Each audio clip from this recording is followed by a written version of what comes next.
Like if you're reading a comic, you should be able to strip away all the pictures and read dialogue to be able to tell, okay, these two are different people at the very least. I want to do more mystery without showing it, or I can leave it up to the reader. What the hell did he actually do? Like, how demented or evil is this guy?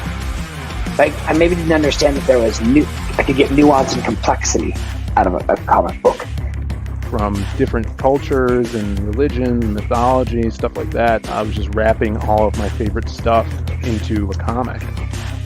Writing is the voyage of discovery. If he doesn't know how the story's going to end, then they can't figure out how the story's going to end either. And my thinking has changed on this, that you just got to make the bad guy bad. I think the important thing is, either way, is just don't make the villains impotent. You can interject different aspects of your own personality if that's what motivates you to write, but every character that you write can't suffer from like crippling depression, and every character that you write can't be like the raging bitch. You have to put yourself in their shoes to relate to the situation that you yourself put them in.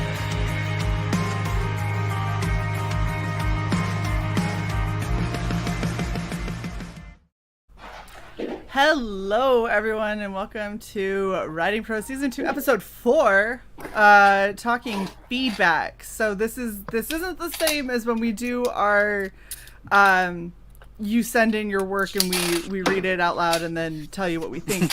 This is us specifically talking about feedback that we get as writers, what we do with it, who do you weight heavier between your peers, your fans, and should you change what you were planning on doing because your audience demands it? And so this should be an interesting show. I know that a lot of people have a lot of different viewpoints on this, and we've all had different run-ins with this particular topic. So I'm excited to hear from everyone. But before we do that, let's go ahead and introduce everybody who's hanging out here. For a change, let's start with my fucking co-host. How you doing, Alex? Am I really here? I'm doing awesome. As you were talking, I was honestly wondering how much in super chats we would have to get today for Will to be willing for us to burn his chair. But yeah, doing well. I'm sure that we'll. Damn it. How about a folding chair and $5? Well, if it's got padding on it, if you send me some padding and a folding chair, I'll sit on it. Okay. Shay and I have had a really fun day dealing with others, and I'm sure at some point we will lament that, since the stream is probably going to go for 14, 16 days. But yeah, doing well. Good. Gibby, how are you? I'm doing all right. How are you doing? How you doing? How you doing? Mike Gibson, writer of books, urban fantasy, sci-fi fantasy, comedies, actions. You can find me on mtgibson.com, Facebook, Audible. This isn't the sign-off, Gib. No, we still do this in the intro too, We do Alex. it in the intro. Not anymore. Alex. Since when? Anymore. I didn't get the Always. notes. 5 minutes ago. Okay. What is with you? We five? never Look, look. We never do this $5 and he on. dropped already. Look at that. We never do this on Writing Prose, but How you guys doing? you bitch. We're dropping each other. So it's already happening. It's a war in the Indeed. Well, here's dirty the funny free-for-all. thing. We can drop each other as much as we want. I'm not the one who's gonna have to reboot my fucking Chromebook to get back on here. So No. There So goes at our first, monetization. I couldn't even hear the intro. If I go to another tab, I can hear the intro. It's really awesome. I can't with you. Okay. Will Fair. Chime in. Continue, Odin. please, Mr. Gibson. I'm done. Yeah, no, he was. you're done. I'm Where done. have you been? He's finished. Yeah. You dropped. Odin, how are you? You can't fuck the ghosts. I'm doing all right. I'm Michael Odin. I'm the creator and writer of Elysian Fields, as well as a few other things. And yeah, we've got our Kickstarter for the deluxe edition of Elysian Fields is live right now. We're getting close to funded on that, so any support we can get there is awesome. And we've got the mailing list for the Embrace, which is coming in the spring. So make sure you sign up for that too. Hell yeah. Lukey, you already have ramen calling for it to just be the Lukey show. Oh, okay. Yeah. Yeah. Newest member, Does not Luke sure even how know I'm he's feeling about here? it. Yeah, Luke knows. What? Dude, Luke, is your your mic. is your mic in Tennessee again? I don't know. Is that better? You might have to do that. You might just have to do that all stream, man. Just hold it. Is that better? Check. It's much better. Oh my god. All right. I don't know. I guess I have to recalibrate the fucking thing every time I start up the computer or something. Who knows? Just turn it up to maximum. We want to hear your cats move. Right. How are you doing, Luke? Luke's like, I'm troubleshooting right now. Mm-hmm. No, this is how I'm doing. Oh, okay. Oh, yep. That all makes sense. Yep. Okay. There we go. What are you working on, Luke? Right now I've got OBS up. That might be why my mic sounds funny. Projects for writing. Oh God! My He said he, monster book. he said he only has 6 gummy bears I and don't know. scotch today, so. Yeah, basically, yeah. Hey, Scotch, monkey shoulder. No, I've got my monster book, and I'm actually writing some lyrics to some music. Ooh, nice. William, how are you, Yes. sir? Same thing as always, Black Flag. Me and Dan working concurrently to try to finish it for you people. Damn. But yeah, it's coming along nice, especially like I said, mine, obviously I'm going to mention the thing I'm doing most of the time, which is 0.5, which is halfway done. 0.5 is it 0.5? Yep, it's exactly 0.5. Perfect. And Hi-de-ho. What is up, Brian? What's up, bud? Let's see. What's going on? Oh, yeah.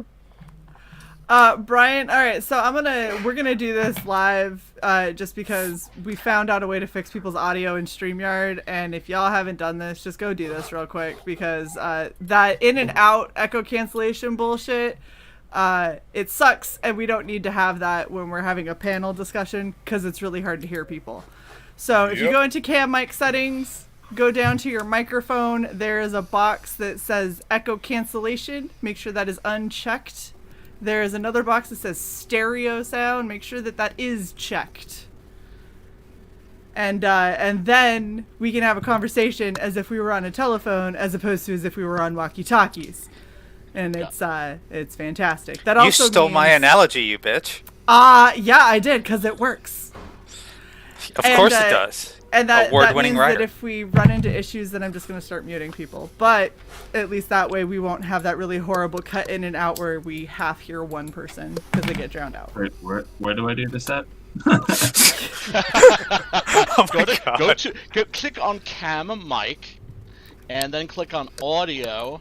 Yeah. And Shay, you said to uncheck echo cancellation. Uncheck the top box, check the second box once you uncheck the top box. Yes, It's the only way to do uncheck it. echo cancellation, check stereo.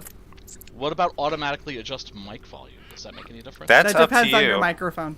Okay. And whether or not you can actually adjust it any other place other than right there. Gotcha. I also, you know, we're just gonna talk about this right out the gate because I want to address this. Chris John, thank you very much. He said I just chipped into your PayPal not much, but I hope it helps. For people who are unaware and have not seen what we have been dealing with all fucking day, a lovely channel called The Red Valkyrie Gaming, because that's obviously entirely different from what we do. So different. Straight up stole our logo name and was writing on the coattails of that shit. So we've been fighting with them all day today about removing the logo, taking it down in past videos, starting all the way back in 2nd October of last year, to which they thinking that they are going to, with my permission that they do not have, and I will say that expressly right now, you do not have my permission to keep those videos up with our logo hanging in the background and the words Red Valkyrie underneath. Did they steal your shtick too? Like, I mean, you know, the two hosts. No, they stream from like a woodshed, and it's only ever one of them at a time. It's supposed to be a chick's stream, but I've seen more dudes streaming than her. What is it on Twitch? No, they stream solely on Facebook, and that's what makes it okay. And they did a Google search, and that's how our logo came up, which also makes it okay. To which I had to come back with, I feel like you don't I was worried understand because how I just subscribed to them. I want to follow them and check their work out. No, I was just checking out their merch store, and yeah, good They straight stuff, up, right? So they really just straight up jacked you. Yeah. Oh yeah. So this wasn't somebody fucking with you. This is somebody that just was like, "Oh, I'll take their shit." So this was somebody who in June was the Rabbitfoot Queen Gaming or some shit like that with their own logo and all that kind of stuff. Are they and then in furries? July went the Red Valkyrie Gaming. Are they out of Wyoming? Are they furries? Furries? I don't give a fuck. No, because Wyoming would be mountain there in Central Time. That's all I know.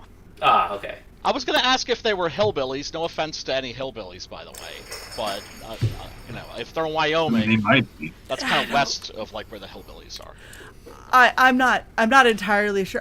They tried a whole lot of really funny stuff. Like, well, in order for you to even find us on Facebook, you have to type in the Red Valkyrie Gaming. But to find you just have to type in Red Valkyrie. And I was like, really? Type in Valkyrie on Facebook because we both show up. Are they a bunch of copper thieves? Yeah, I don't know what they are. Yeah, they just go into grasping at straws. That's what they are.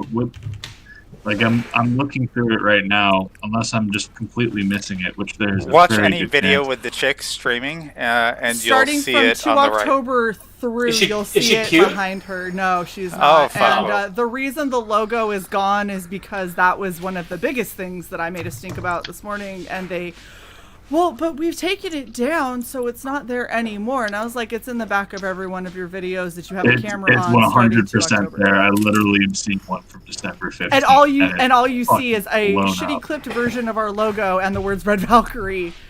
Yeah, you're below not it. kidding about that. They don't even have the full circle. It's Nah. it's like they took a screenshot of your guys' Twitter thing. This is fucking hilarious. Like, That's like if it looked, shifty as fuck. It's bad. It's bad. Oh my god, sorry to hear this. It's fine. So we are trying. You gotta admire the lack of balls, for the straight up jack move. I'm not even gonna tweak it. I'm just gonna straight up jack you. Stupidity. Yeah, you have a It's point. hubris. The shamelessness. Hubris and stupidity. It was just so like you had your own name and your own IP, and within a month you went, "Fuck this shit. Let's go over there and do that." Like, what the hell? You know, the funny part is followers and you've got clout. exactly. The funny part is we had made our subscriber count. We were waiting on our watch hours at that point. So they saw a brand with over 1,000 subscribers to the channel, with at that point over 100 videos, and they're like, "Yep, I'll take that." That sounds good. And like again, if they were just the Red Valkyrie Gaming and they had entirely different everything from jump, whatever. But it's to the point to where our people on our Facebook page, people that follow our channel, followed them thinking that they were us. Oh, not cool. Like, more than one person. And so when all of this got brought to our attention this morning, because we have the best fucking fans, the most amazing audience out there who went, by the way, is this you? Because this doesn't seem like you, but this has your logo, and I'm really confused. Like, what's up with the meth, cooking tutorials? What are you guys doing? Cooking meth? Shay, you've changed. When did you not look anything like you anymore and started streaming from some weird woodshed? A woodshed. Is that what happened? Like, for fucking real. Like, these are the best construction sites if you want to get the most copper pipe. Shay, You gotta go for the wiring, man. You guys need to capitalize on this and make the wish meme. So like we went to go subscribe. We went to go subscribe to Red Valkyrie. He's like, no, we already subscribed to Red Valkyrie from Wish.com. And then Oh, God. Yeah, So yeah, the Woodshed fun... Gaming would be awesome. That's better than I mean, Red if Valkyrie. you really, I like Woodshed Gaming. Put on like some really some waiters and an orange hat, affect some Southern speech, and just get like a big old man down. Just put some, I'm serious. Just put some wood panels around a TV and put some games there. I'd watch that. I mean, seriously, she started talking and she pulled out the yawl. So I mean, she could do it. Well, with the Shaq thing, I was thinking immediately. Maybe this is just the way my mind works. I was thinking serial killer, right? Like maybe you'd have like some bodies, or just like human torsos. All she streams is Call of Duty, so that fits. Well, that's in even the worse. beginning, No wonder she why she streamed other had stuff. no views. No wonder she had no views. Isn't like Call of Duty like the bottom of the barrel? A crap game. I love Call of Duty. Fuck y'all. No, but like in terms of like video game streaming, isn't that like bottom of the barrel? I would never. Yeah, I would never stream that today. I mean, it's too old.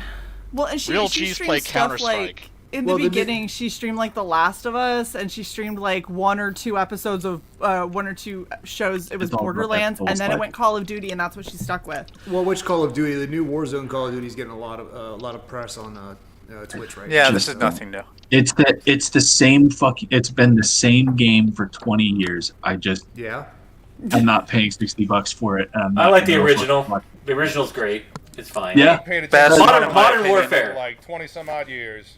The original My Modern best Warfare, one. I'm fine with that.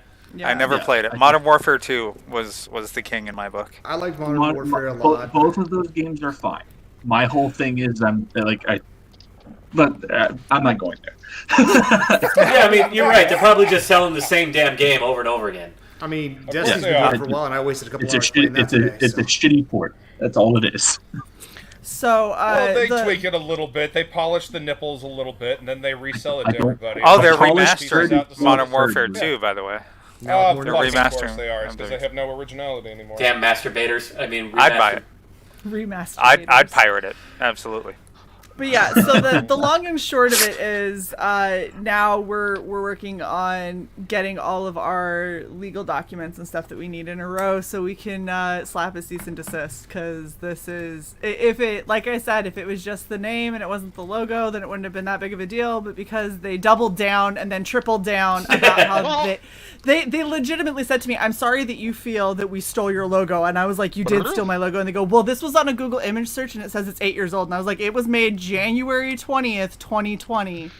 If you really want to keep fucking pushing me, because I have all of the raw files. I'm sorry, I kind of like the balls on these people. It's pretty funny. No, you didn't. For real. Pretty brazen. I was gonna ask, like, how did they react when they got busted?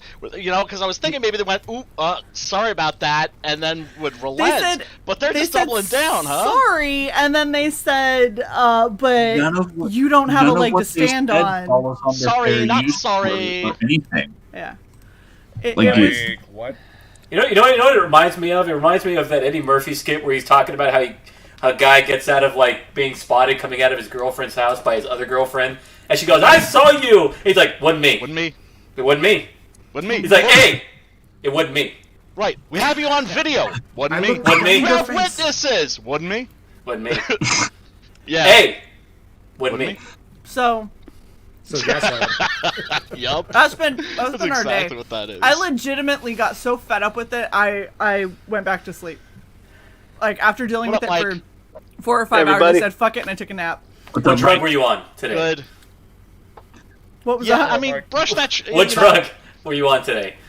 None, unfortunately. Anger. Don't lie She's to on me. anger. Hatred. Fury. How are you doing, Mike? Go ahead and introduce yourself and the stuff that you are working on so people know. Yeah, sure. Hey, everybody. So I'm Mike Murphy, one half of Chibi Comics. And tonight is the closing final hours for The Gods Fear Me. We have about, like 6 hours left? We're closing at midnight Pacific. So, nice. Yeah, anybody that hasn't checked out The Gods Fear Me, real quick, it takes place 200 years after the fall of man, and we follow the one-armed android Kedzi as she tracks down the Puppet King, an ancient alien god who bested her in combat. Well, on her quest for vengeance, she comes across Brian, the last boy on Earth, and potential savior for what remains of mankind. They journey together on a quest to unravel an ancient mystery tied to the remnants of humanity. It's 32 pages, features art by Kristen Rossi and full colors by me. We've got lots of perks to choose from, and like I said, about 6 hours left. We just crossed 15K. If you haven't checked it out, we'd love to have you along for the ride. And thanks for having me, Shay. Yeah, I'm I'm glad douchebags and Beckett. Yep. I'm glad we finally got Mike on. We've been trying to get Mike on since like episode 2 of season 1. Yeah, no. Mike's great. I can't wait for Deepwell, and I actually was just checking to see if I did back The Gods Fear Me, because there's this thing about Indiegogo, folks. Be careful about clicking that follow button, because sometimes you'll get updates on a project because you think that you backed it, and then like suddenly it'll be closed, and you'll be like, "Where's my book?" And then you'll check, like, "Oh shit, I didn't back it." Yeah, So- I just had that moment with a couple of books, and I was like, "Fuck!" And I messaged people, and I was like, "If I PayPal you." Exactly. Yeah, man. Can you send me one of your extras? Yeah, that happened with the Chenu. Like, I was retweeting it the other night, and I'm seeing like people get their books, and I'm like, man, where's mine? And I never backed it. So Wait, hold up. People who got their books? yeah, it's shipping. What the fuck? I know, right? What the fuck? I'm so bad. No, seriously, like I've seen a couple people put out books, and I'm like, I don't know what's going on in Baltimore, but I'm missing, like, I know I backed Sunsworn, I don't have that yet. I know I backed Chenu, I don't have that yet. Like, all these people are like, yeah, we shipped all of this stuff, and I'm going through going like, I know I didn't miss all of these. Like, I've been waiting. What the fuck is happening? If it makes you feel any better, I'm still waiting for Lost Pages because USPS is being an asshole about it. Yeah. I literally, what happened? It didn't move for 3 weeks. It shipped before Christmas. Yeah. There's actually a story, but we actually know what that is. It's like they had to like change all this stuff, all this machinery for like the vote, right? For the mail-in ballots and for the election. And then they never put that shit back in. And so there are these pictures online of people that work at post offices, and there are like piles and piles of like Christmas packages that people haven't even gotten yet. It's insane.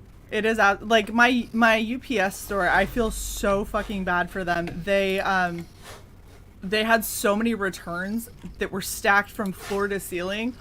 They had to basically make a labyrinth in their back room just so they could walk around and still do their jobs. And they basically boxed in. So it's a husband and wife, and then one of their moms who works there, right? They basically boxed the mom in the back room with the back computer that was just working on like all of the administrative shit, like their payroll and all that. And they were like, we're gonna have to put these boxes here for a minute. Just holler when you need to move. We'll just slide them out of your way. Like, they boxed her ass in. It was so bad. Because, like, it's that or we have to box in our fire escape, which is something that they can get fined for. So they were like, sorry, Mom, we gotta box you back there. Bless you. That sucks. It's terrible. Mike, just so you know, I am backer number 386. Well, thank you, man. Thank you. Yeah, I just backed too. I'm a dirtbag, and I didn't figure to read off my backer number, but I just did as well because I was like, shit. You're killing me. Thank you so much. Yeah. I mean, you certainly don't have to thank me. I'm getting it because that book looks dope as fuck. So yeah, man. Yeah, no, it looked great, and then that's still one of my favorite cosplays was doing the Ketsu with the missing arm. Because I managed to do it with a missing fucking arm. I was so happy. That was still great, but you had to sit so still the whole time. I know, I couldn't move. I was like, not allowed to move, because if I move, then it's like a missing part of my chest. Wait, so you made your arm invisible? Yeah, I had a green sleeve on, and then I put green awesome. on my chair, and I had like the whole. I made sure that I had like the sleeve that hung out, so it was obvious that I didn't have an arm. Sister is hardcore, man. you always go that extra mile. I try. I try for y'all. That's why the bullshit of today pissed me off so much. So I was like, look, I put in the fucking work. What the hell? Put in the work, bitch. But you know the culture that we're in. People don't want to go from A to Z and like hit all the numbers in between. They just want to be awesome now. They don't want to actually have to like study or practice or work at it. Well, and if you guys have seen, so and this this goes into very, very loosely. This goes into the idea of feedback because we've listened to what a lot of people have wanted. So if you look at like the latest intro that we did for Red Valkyrie Presents, it actually goes through our old background to what we have now, all of the iterations of our old logo and all that kind of shit. Like, we show the progression of how everything's gone on our channel in that intro. And so all of those, there's hours and hours and hours and days worth of fucking tinkering with all the shit that we've done. And to have it just somebody just straight up fucking jacket was like, seriously? Yeah, that's messed up. What's up, John? Shit is what that is. Hey, what's up, John. people? How are you guys doing? John. He finally How's it wrestled going, man? control from his son. Making From us the all feel Nintendo. bad and got Very, me very so good, man. After I took a shellacking from my son. He's like, give back my headset. he's like, I paid for this. I paid for your Nintendo. He's like, Pops, you got 1 hour on this. Oh shit. John, why don't you go ahead and this is terrible. I'm sorry, I got off on a rant for 26 being minutes. taxed by your own son. Why don't they're being terrorized? Right? John, why don't you go ahead and intro yourself and what you got going on, and then we will jump into the actual topic, which is not somebody trying to steal our trademark, but other shit. So. Okay. Hey, but with that said, protect your IP. Beyond Time Inc. is my tag. You can find me there on Twitter and Instagram. John Hervey's the name. The project that I have going on right now is Magna: The Last Pantheon. There's 1 week left to get those 75 pages of fantastic fantasy and glory. So that's my pitch. Buy my book. Giant redhead that is like fucking bomb ass. Yes. Yep. She's so Gender cool. forever. Yes. She could kill you just with her ass. And you'd love it. Legit. Did you see the it's like super sculpted. Yeah. There was a couple panels in there, and I was like, damn, look at her. Well, eventually you got to go, so why not that way? Right? Go with a smile. With a booty bomb. If you're gonna go with something, you might as well go with your boots on it. Both. Exactly. What is it? What is it? Death by Snoo Snoo? That's fine. Death by Snoo Snoo. Yes. What did they die of? Crushed pelvises. First the large woman, then the small woman, then the large woman again. That's why I have shortness of breath. Holy shit. All right, so what we wanted to talk about had to do with feedback. So I guess what the first thing that I want to know is who do you value feedback from more? Do you value it from your peer group, or do you value it more from your reader and audience? Yes. Yes. Good answer. Oh, sorry, real quick. I've already just thank you for the $5. Thank you very much, hon. You are always such an amazing supporter. He says thanks for the streams. We appreciate it so much. You guys have no idea. Yeah, and now back to the question. My bad. I guess like real quick, like I see it as like you talk to your peers before while you're developing, or like once it's done and you're in the lettering stage, which is like its own editing stage in a way, for me at least. And so I kind of see that as like R&D. And then once the actual product is out there in the world, that's when you start getting the feedback from the customers, and that's where you iterate, right? So, I had a problem with the lettering, I had a problem with the pacing. Well, that's where you go back in and you kind of like refine and sculpt for issue 2 or book 2 or however it is you're formatting this thing. That's how I look at it, at least. Yeah, that's what I do too.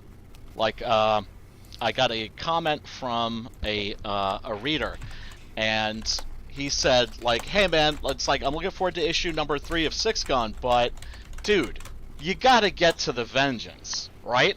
Because I was doing this slow burn thing, and I wanted to like stretch it out for like another issue of this character, the hero, just getting his ass whipped, right? And I looked at it. You don't have to take people's advice, but you listen to it, and then you kind of look at your work, and you think to yourself, well, is this valid? And I was like, yeah, that's valid as fuck. It's like, you know, it's like I can't have the third issue where he's not blowing somebody's head off. I'm glad you say head off. You gotta get to the fucking violence, man. There was a Exactly. pause in There you there go. before head off. He was like, we can't have a third issue where he's not blowing It's got to be head off. This Because is, the thing is, this like, is you have to coming give from people what Brian. they came This is for. coming from Brian, who did like the full, like Empire Strikes Back thing on me. So I picked up Six Gun Gorilla. I read it over Christmas. I'm loving it, and I get to the end, and it's just like, I'm like, you're gonna leave me there? Oh, Good. dude, That's the way Thanks, it brother. should be. Yeah, thank you. I appreciate that. no, but it's good You gotta stuff. leave him wanting And more. I give you Thank I you. give you the Empire metaphor, because when me and my cousins watched that movie, Yeah. I mean, we sat, and this is when there was nothing at the end of the credits. We sat and Yeah. we watched the credits, and we're like, they're not leaving us right here. Right. You know, Oh man, like- that's seriously you're gonna compare Six Gun to that? Damn, man, that's high praise. I mean, I love The Empire Strikes Back, and I know I saw it 8 times in the theater when it first came out, and I know exactly what you're talking about. You know It's one the of things that feeling. makes that movie God so damn, perfect. son, I have never seen a single movie that many times in the theater. 4 Okay. is the max I will spend. Yeah. Creepshow I mean, it's 5. Empire, so. I'm not going to tell you how many times I saw The Crow in the theater back in the 90s. So I'm not going to tell you how many times I saw Titanic in the theater, and that should have been a clue. Wow, that's so sad. All right. Oh my That's gosh. probably, you maybe could have kept that to yourself. have you seen? No, but You he has didn't have balls to to say that fess out it loud. up. He's representing. Have you watched a film theory video where it says that movie's actually a sci-fi movie and Jack's the time traveler, and they break down the theories as to why? I haven't. No, give Simi a That's link. fucking I gotta forever see now. it. That's great. Because he talks about things that haven't existed yet constantly. Does he? Yeah. My buddy Nice. Casey showed me It's that not video. It's not the greatest written thing. This as sounds far as- like now I need to like- go back and It's watch it again, ridiculous. It's but fun. I Well, mean, no, it's obviously it's done as a lark, but it's funny when you spend the time to think about it. So The one that posits that Snowpiercer is a sequel to Willy Wonka and the Chocolate love Factory. that one. That's I genius. love that one. Yeah, it's very. It's perfect. It is. It is. Highly recommend that. But the thing is, like, I love those things, even though they're good for a laugh. But someone took the time to really think about it, break it down, Yes. do the analysis, do the compare and Yes. contrast, and then make the video about it and make the argument compelling enough. You go, huh? No, but yes. Exactly. Figure out some kind of Exactly. compelling enough But narrative. that's an Yeah, interesting absolutely. concept. It's not real. Freaking there's the whole fan theory about the old cartoon Ed, Ed and Eddie about it being purgatory and everyone Right. being in like everyone being from a different decade, and it's like all this stuff is really cool. It's like, all right, where's your evidence from the show? But all the cool things, that doesn't Wait, matter. no, you gotta back Yeah, that you shit gotta have up. You evidence gotta back from the that show. shit You up. gotta have, you gotta have evidence from the source material. But that's Oh, what man. also, that's what we do as writers, is we try to make the incredible credible, Yeah. right? So if anything, I would think that would be a good writing Well, exercise. we find creative ways to stretch credibility so we can tell our stories, but there still has to be that level of credibility. Yeah, can't snap. You've got to have enough credibility so you can warrant that suspension of disbelief. Otherwise, there's no tether, there's no anchor.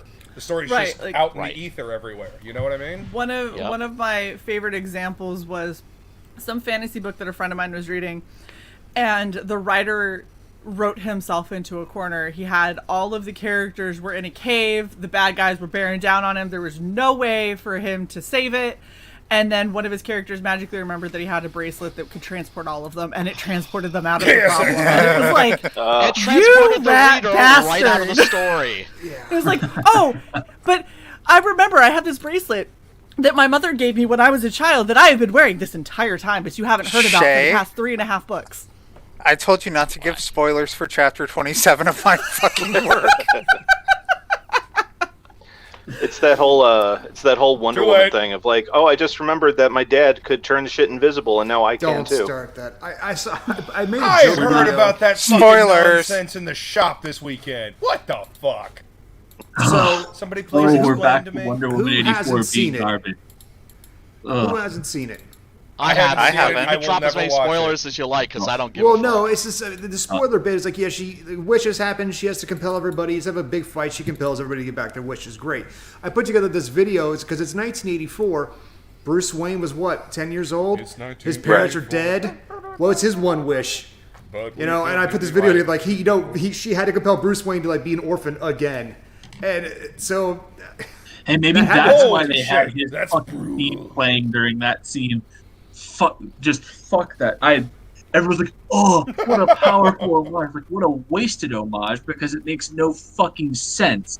It was literally just thrown in there. It was, remember that Zack Snyder's the thing? Okay, I'm not.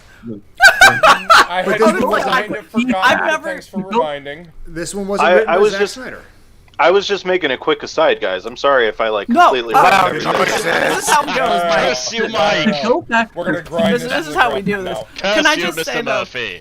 this is the first time that I've ever seen Michael Odin just so fed up with a topic that he can't even rant for another 3 hours on it. I've got so much, I've said what I've had to say about Wonder Woman 84. I wrote a fucking review about it. I've literally bitched about it incessantly to people that I know. I'm not fucking talking about it anymore. It doesn't deserve not doing garbage, it. You can't don't watch it. Piece of shit. But I wrote I think we could. I wrote a We book can make him because I talk. watched 2 movies back to back. I watched 84, then I watched the movie Fat Man. Fat Man was really good. I can't give enough credit to that one. So if you want something fun, a good holiday movie, watch Fat Man. I still need to see Fat Man. Do that at some point. But Wait, is there an Ethan biopic out? I didn't know that. Snap. Wow. Anyways, Jesus. Somewhere out in Jersey, he's Thought cringing, man. Wolverine was supposed to grab the low-hanging fruit. Come on. Is he here? He's not here. Alex has to Case do it. rested. Someone had to pick up that mantle. Grab that low-hanging fruit. He's not fat. He's a whole lot of man. No, that's Miller. He's just big bone. It's all good. That's it. Oh, He ain't fat. He's just a whole lot of man. All right, back to feedback. Back. Yeah. No, I want to get back to big, Wonder Woman 84. Trying to bring order to this. He's big worms. Funny. You. Back to Wonder Woman 84. We're gonna make Odin cry. I need another clip. I need another clip. I only have Yes. one clip of Odin crying. Yes, exactly. It's all good. But as far as feedback is concerned, it's the part of this process that allows us to grow as writers. And you know, for me, I'm on the comic book side and everything. I think the majority of us here are. Gib is doing his novels, and I'm going to be getting one of those here soon. I'm very excited. But oh, you're the other one? Rock and roll. Yeah, I can recommend the Technomancer series. Gib, seriously, I listened to that 4th book in a single fucking day. Yeah, it's fun, man. I hit them up. I'm ready I for hit this up one now. Cy So and Shay. Nice. No, it's fun, man. I dig it. I like the world you've constructed. if you want a character in there, let me know. Let me know what you want to do. So I throw a lot of people in there all the time. Oh hell yeah! The way Please. the way that this shit went, Gib, is started the day. He goes, I'm starting the Technomancer series. 2 hours later, he's like, holy fuck, this is good. And then 3 hours later, he goes, I've cleaned my whole house and I'm still going on Technomancer. It's like, Luke, have you eaten today? Yeah. What's food? He's like, I'm consuming Technomancer. This counts as food, right? That is not food. It is. Thank you very much. I'd love to hear more about it. I'm gonna love some feedback later. But Mike was going to say something. Nah. Sorry. So this is weird because I'm not usually the one that can't get a word in edgewise. It's rare. But anyways, it's the feedback process is the way that we grow. I got a lot of feedback on Elysian Fields. So one of the big things that I'm doing to showcase that, when we announced it here a few days ago, is with our upcoming campaign, The Embrace. We're doing a remaster of the Zero issue. All the art was going to be recolored by our new artist, by our new colorist, Avery Ferdinand. I'm having SK, who's taking over the lettering duties, take over and re-letter the book as well, because we got some notes as far as lettering was concerned. And it's a way to showcase that A, we've been listening, and B, this is going to be what the future of the product is. And so it's a way for us to really step up our game and get to that next level. And you're never not going to get at least 1 or 2 notes on things that you could always improve. And so at the end of the day, when you get the feedback, that's what you look for. Is like getting the high praise and everything is great, but too many pats on the back will allow you to lose sight and focus on constantly getting to the next level, because it should always be a glass ceiling. There's nothing like there is no ultimate point. We should always be trying to get to the next level, always trying to be better, always trying to do the best that we can.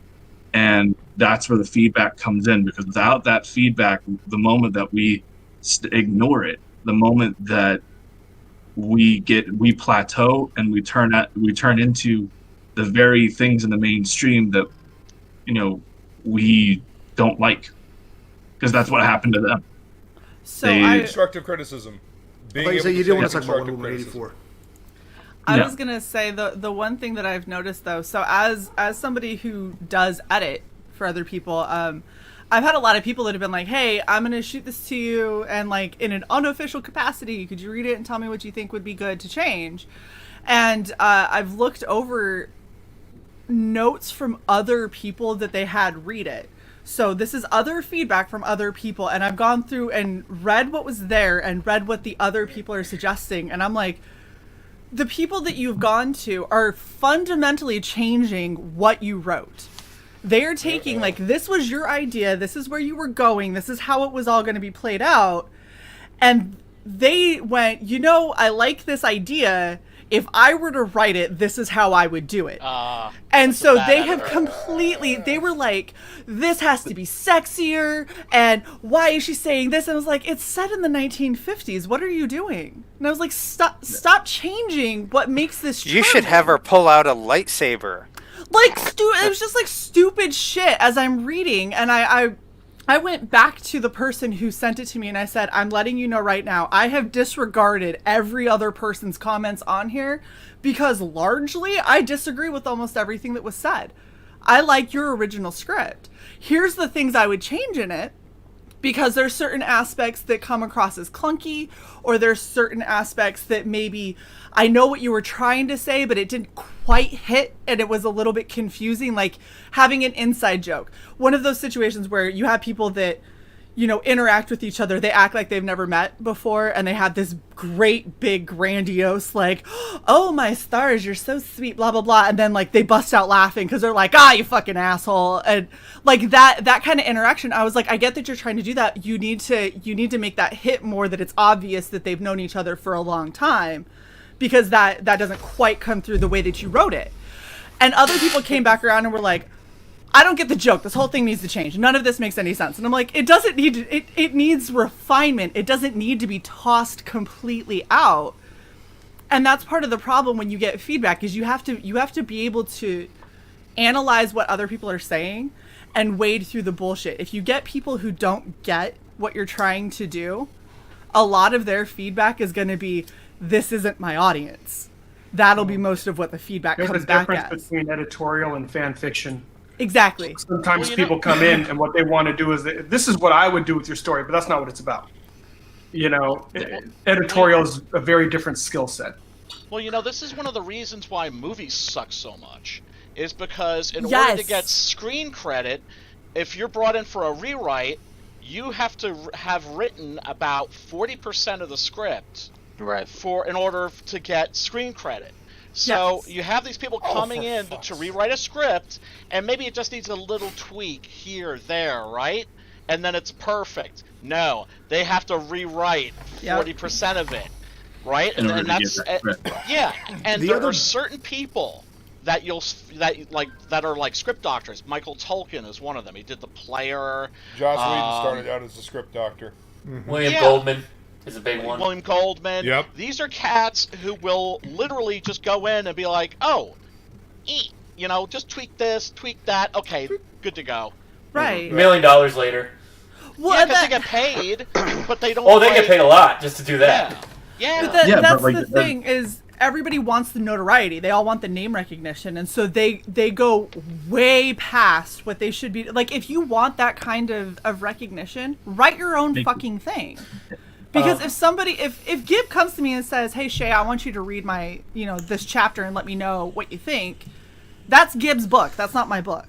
I'm going to read what Gib wrote, and I'm going to let him know what I think about what he wrote. But I'm not going to twist everything that this is kind of like this one idea that I had 5 years ago. And, if you just did this and this and this and this, and then it's my book, and I'm just going to steal all of your shit, or I'm going to tweak everything. Funny you in mentioned yours. that. There's without naming names because I'm not going to do it, but I have some friends in the indie writing circuit that we used to lend each other our manuscripts for feedback and thoughts, and then people would give their feedbacks and thoughts, and then I started seeing some of my ideas pop up in other books. Prior to like my book coming out, I'm like, well, I'm not lending those out anymore. Certain character names, slightly different, but like it's funny. You have a character name the exact same thing as mine, and the timing is a little coincidental. So I have several beta readers I go to, what I like to refer to as I have a couple that are book snobs and a couple that are book whores, and if the whores and the snobs kind of agree, then I know I'm onto something. If the Venn diagram overlaps, then I know I'm onto something. Exactly. When you keep hearing the same thing, that's when you know that this is something I should pay attention to. I have a book coming out in the next month or so. One of my new my villains comedy series, and I let it out to a couple of beta readers, and they both liked it. And I hate when they say they like it because I know you like it. It's the fourth book you're reading it. I mean, yes, I want to be patted on the back and told I'm a good boy, but what frustrates me is when I don't get good feedback, but they both came back with one single point. Like, in these one interstitial chapters, we have this one character talking, I can't tell this person's voice from this person's voice.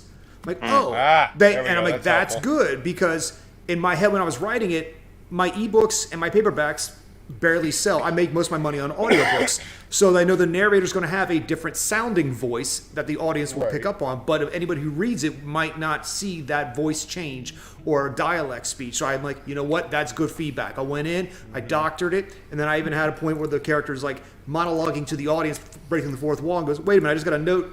Apparently my voice is different. Well, fuck you guys. And I threw the joke in there to mess with my beta readers. Yeah. But you have to take certain feedback seriously. Well, Will is wearing a wife beater, and it's time that we hear from him. Hold on. Before we hear from Will, because I would love to. Boob Dan Art, thank you for the $5. He says, hello all, I am wasted and in the mountains. You look beautiful. Keep on writing prose. And then, for $2, he says, Gib, Club Walrus. It's not here. It's got to be restitched. My kid ripped it. Oh, that's horrible. I feel like that needs to be new merch. Kids. I need somebody who's gonna do a draw up of Boob Dan and Gib in their walrus blanket hoods and put it on some merch. I do like that. Why doesn't Boob Dan just draw it up? I mean, Mr. Boobs. Because then they'd have huge, 8 full fucking back-breaking boobies. I don't fucking care. Whatever. Doesn't matter. Congratulations, Gib. You're one of my people now. Enjoy. Oh, and Frankie, we do have one more spot. If you want to join, we can have up to 10. So feel free. And we'll have an 11th spot once that kills me. So there you go. That is true. Yeah, and then Sile drop, and then we can fit another person in here. Yeah, exactly. Like a clown car. Right? Well. Yep, pretty much. Did you have a point? Because I feel like you've been very stoic.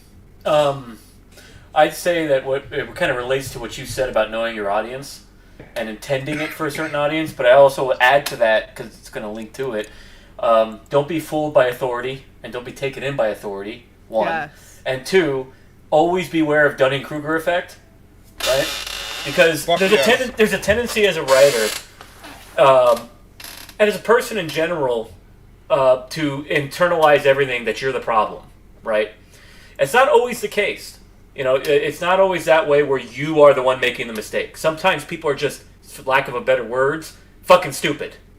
Okay? So you have to keep that in your brain, okay? Yes. So the first story I'll relate about authority is twofold. One, when I was in film school, when I was a young man, I was writing, we had a writing workshop because we had to prepare to create a thesis film. What they wanted you to do was really workshop it because you're going to be putting the money into this. It's going to go on camera. It better be pretty good so you don't waste your money, right? And I was bringing in a script every week, and I was getting feedback, and it was just getting better and better and better and better. I was getting like standing ovations, right? And I built this up because the last person you had to go through, the last firewall to get in front of the camera, was the directing teacher, right? He had to approve it. He saw my script and immediately goes, "I don't like it. You should do this." And here's the thing: because he was an authority, he had directed a movie, and I had never done it. I was only 21. I ignored everybody else who liked the damn thing. Hey, Vinny. And I immediately started rewriting my script.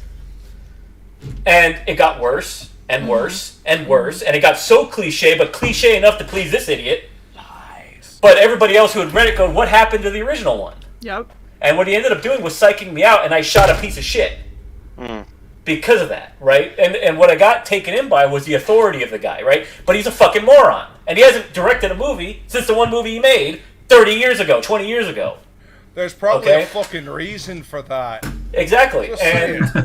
Well, I mean, if you think, so I hate referring back to this because it's terrible. And by the way, hello, Frankie. Thank you for joining. Hello, Frankie. Hey, Frankie. What's up, Frankie? So if you watch Family Guy, terrible, fucking abysmal show 90% of the time. But there is the episode where Brian is a writer, and he writes this book, and then they want to make it into... like 20 seasons, where he's a pretend writer. Well, no, I'm saying a specific one where he actually produced something, and then they wanted to make a show out of it, like a sitcom, and they... Basically, he's like trying to write this really dramatic kind of thing, and then they bring in some fucking actor who's gonna, crack jokes the whole time, and then they change the son to the daughter, and then they make the daughter college age and running around in like booty shorts and big boobs, and then they end up both going to college together. Like, they just systematically kept changing tiny little bits of the story until eventually they had a complete piece of horse shit that was like every other sitcom that has ever been out there that's like Odd Couple-ish. And what he wrote was like a really heartfelt, dramatic story about like a father sacrificing everything he can to try and support his son. And so they took it from that to make it, this complete garbage. And it's all because Brian was intimidated by... Right. He got psyched out. Yeah, he completely sold out to the heads of the network because he was worried he wasn't going to have money, and it was James Woods. That's who they hired. That's why they hated James Woods so much.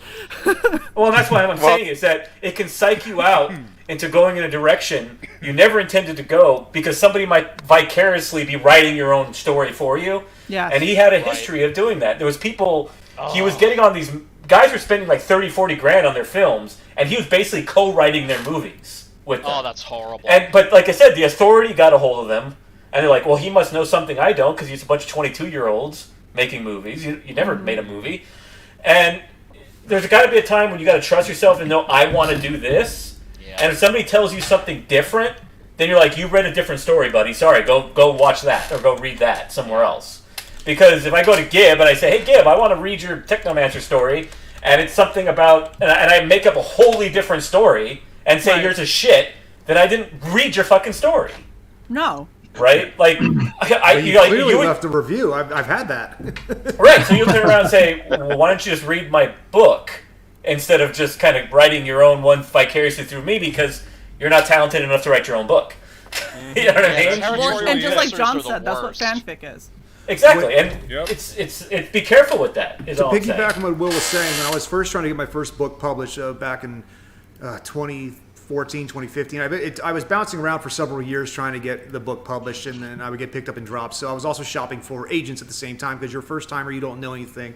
What do? You go to the internet and you read what the internet has to say, and you're trying to do that. So I'm creating these query letters, doing this, and I've got a wall of rejections. But this one author I kind of liked, I found his agent, contacted him, sent him like a blind manuscript, and crossed my fingers. And then I got a letter back saying, "Hey, can I get the full manuscript? I've read what I read, and I think this is pretty cool." I'm like, "All right, great." I send it I'm like, "Oh, excited!" And then about a week or so later, it comes back. He goes, "I read the first third. I quit. I stopped. This one scene really bothered me, and the character shouldn't have done this. I didn't like how they did that, and it felt too cliche." And the scene he was talking about in particular is when my lead character is in trouble, and he while he's running from the Samurai, he's running from a gang of like techno samurai. He taps out a code on his bracelet, basically calling for backup. He's got to like stall. And then when the dangers, and in the moment he looks he's going to get crushed, his rescue shows up because he had the foresight to call him. The agent didn't like that. He didn't like that the character had foresight or had the ability to call. And I was like, but I mean, we're not having a dialogue. This is just in his email. And he's like, but thank you, but no thank you. And I'm like, well, so I hemmed and hawed for like a week, 2 weeks, 3 weeks. Like, should I change it? Should I rewrite everything? Like, and it had me shook because this is an agent. Who the fuck am I? Right. And eventually I just stuck with my guns because I'm like, well, fuck, if Luke Skywalker can call C-3PO and he's a trash compactor, my guy can sure as fuck call someone else, so to hell knows. Yeah, that was a problem with authority, right? Yes. You figured he's there, he must know something. Right. And that's the other thing. It's a type of person, Will, that I'm so glad that you brought this up. Because it is a type of person, I call them territorial pissers.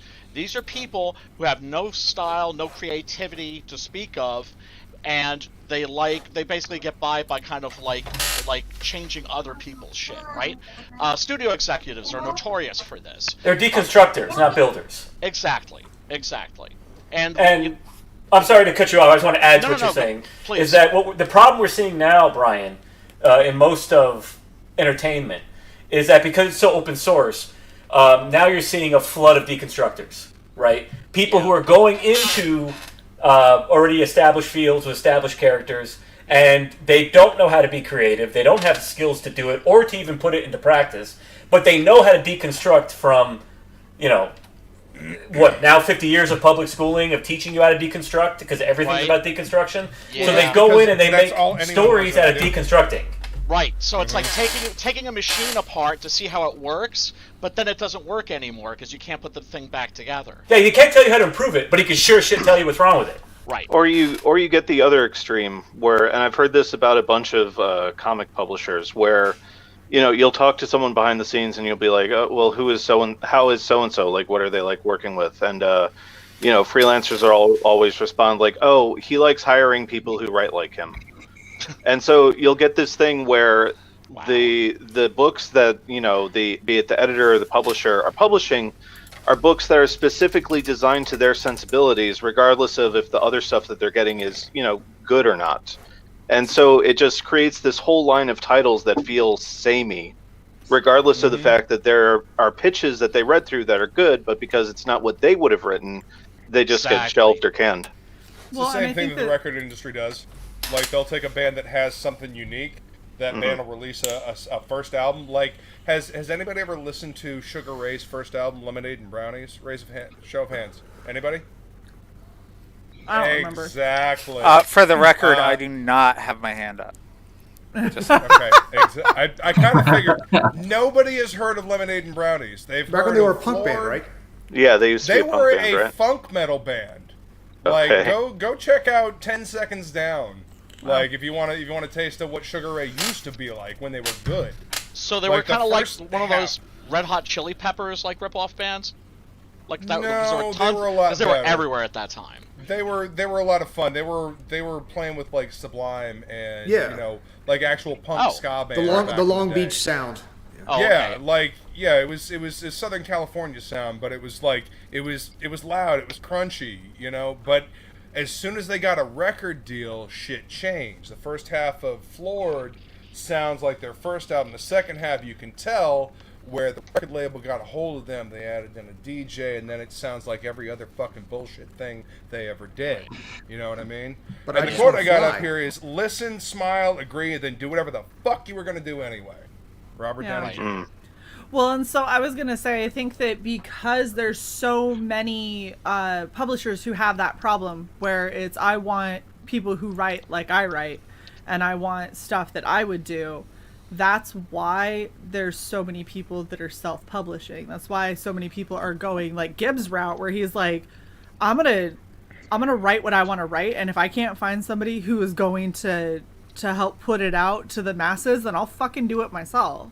Fucking like, and that's what happened with indie comics. Is Marvel and DC had this very specific idea of who they wanted to hire and what agenda they were going to push. And once you didn't hit that agenda, they said, you know, all of the indie writers came up and said, well, if you're not going to hire me and you're not going to let me tell the story I want to tell, I'm going to come over here and I'm going to do it in a different avenue with my own characters. And I'm going to write the story that I want to write. And I think that that's why indie has blown up as much as it has. And so much of the mainstream is kind of withering and dying. Like, think of novel writers and how many of them are still super, super huge that aren't just kind of mindless trash that people pick up to put on a shelf and then never read. Right. Because the vast majority of like Grisham and shit, people are just setting that up on the shelves because they have a bunch of it, and so they're just gonna keep buying it. But it's just gonna sit there. They're not gonna read it. They don't enjoy it. For It just people sits there. who, it's one of those things where. Oh, go ahead. Well, all I was going to say is that same thing is what happens when people come to the shop and pick up comics. They're picking them up because they've always picked them up. Right. And it's like a habit. You want to be picking. Yeah, exactly. What were you going to say, Odin? Go ahead. That actually plays into it kind of perfectly. Is that Todd McFarlane had that interview back when everyone went pencils down, where the whole thing with comics is that they relied on people just spending based off of habit.